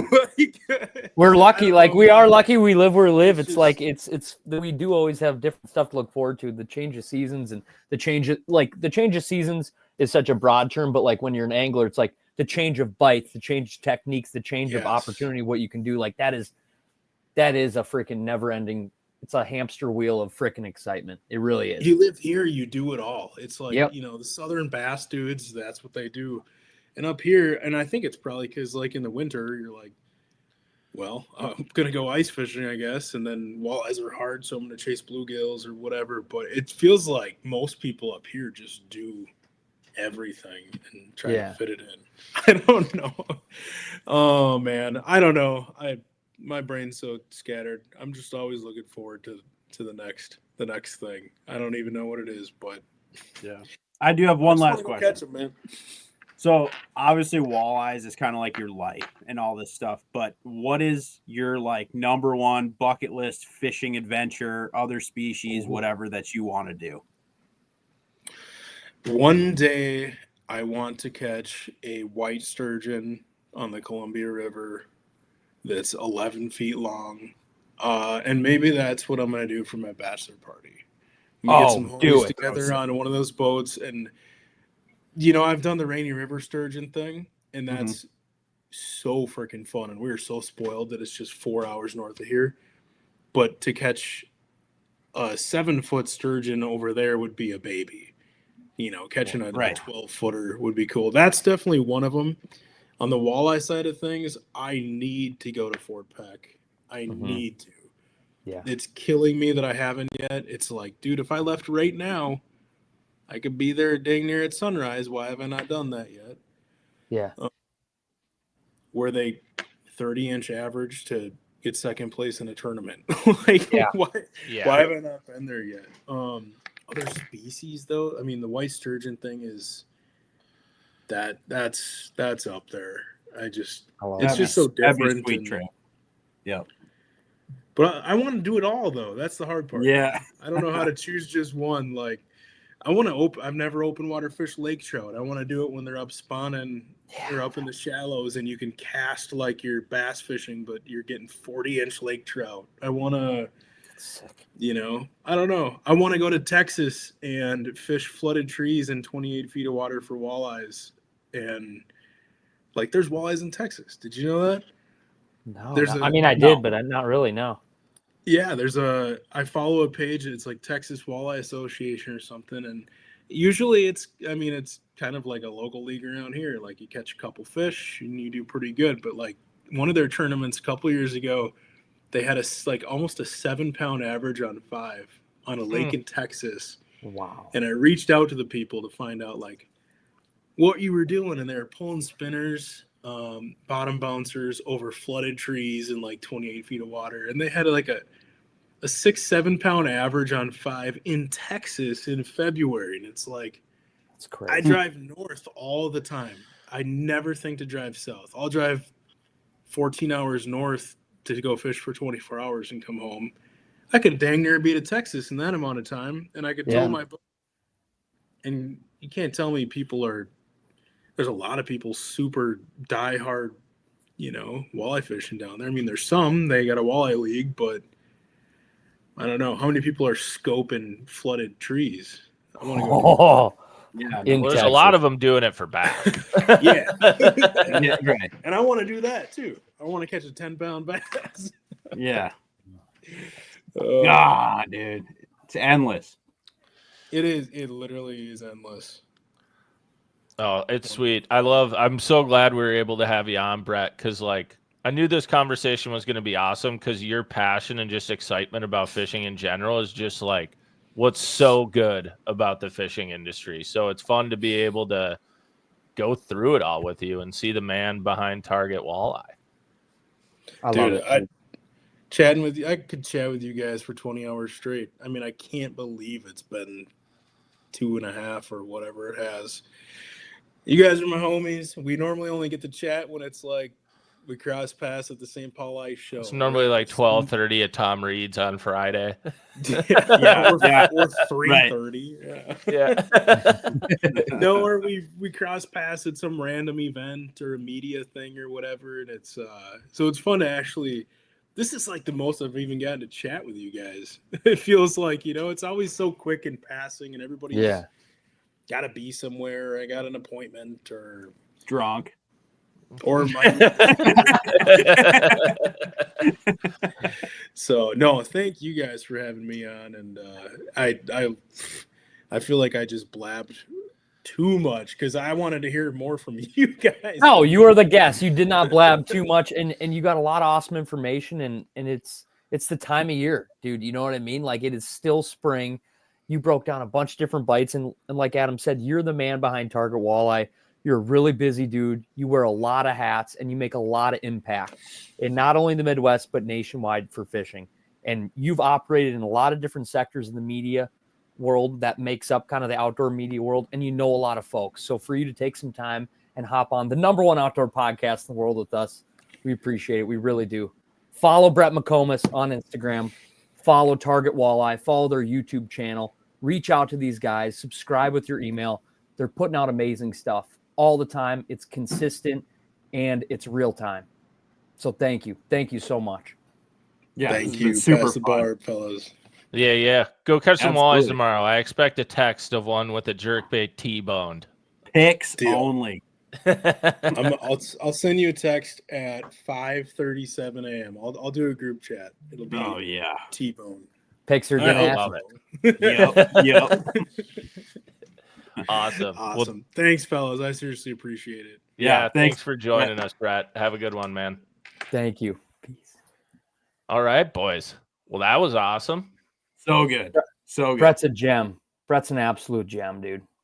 He's a total gem. I knew that one was going to be great. We were like, oh, we have this agenda of different topics we'll do or whatever, maybe throughout the episode. And it was like, reality is Brett's going to hop in 30 minutes and we're just going to talk forever. So hopefully everyone liked that. He is what Brett has done for the fishing industry, especially the walleye industry, I think cannot be stated enough. Like what they have all done. It's been crazy to see and super fun to see. Yeah. And he's a busy dude. Like I think about the small little tiny business that I run, or the business you run, Adam, or the different stuff we'll be involved in. And you think about that operation that they have at Target Walleye. And like he said, he's in that sector of it. He's basically like a one-man show, besides a little bit of media help on the camera side. But they're so consistent. They're consistent, dude. And they have their finger on it. They have their finger on the pulse of walleye fishing from Texas to Minnesota. Like what the information he gathers and puts together in a real concise format that you can read in an email, or it's blasted all over their socials. It's freaking cool. Like they said, it's a sports center of walleye fishing. And like, I love it. That's what I love. That's what I love about following them, not just on the email side, but on their social side. I can get a really quick hot tip, and I'm not just pumping up Target Walleye and them. Like I do as a consumer and a fan, I like it a lot. Like I can get a quick tip here, or a really quick, cool story. Or like last week, I can get a really funny laugh. Like last week, I just watched a video where this lady just filed an insurance claim. This is what Brett talked about on a quick hitter on Target Walleye. Lady filed an insurance claim because a walleye dropped out of the sky and broke her windshield, and an eagle had dropped it. Did you see that? That's unreal. Like crazy. He finds the stories like that. Who's getting that? Who's getting that? How's he finding that? And then he's got picture proof. He's got the story. Like, I'm sitting there. I'm like, this is unreal. Like it's unreal. Like it's awesome stuff. It's really awesome content.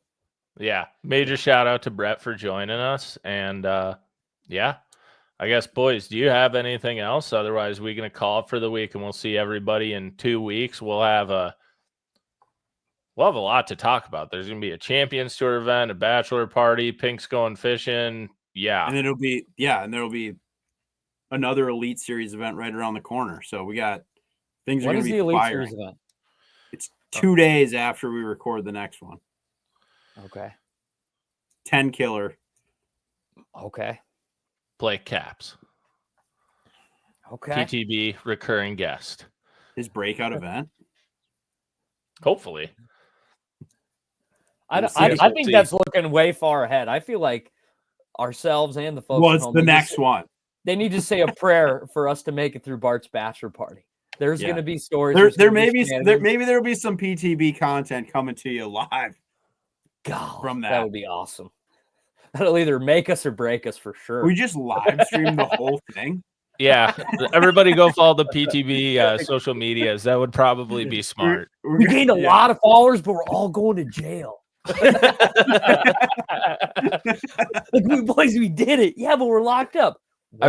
Just to give guys a preview, Pink, what is one thing you texted the group chat of that you do have a license for that we are planning on potentially partaking in? Well, we were just talking about like the commercial take of crayfish in the state of Minnesota. Based on where we're going, I feel like there's a legitimate shot that we could capture them. And Pink, believe it or not, does have that license. A northern boil. What does that license cover again? Well, you basically, you can get a permit to take over 25 pounds of crayfish at any one given time, per the state of Minnesota, as far as they're concerned. And Ryan's like, I so got many crayfish. Oh man. But anyway, I think it's going to be a fun time. It should be a great time. So yeah, thank you everybody for listening to another episode of Pass the Barb. We will see you on the next one.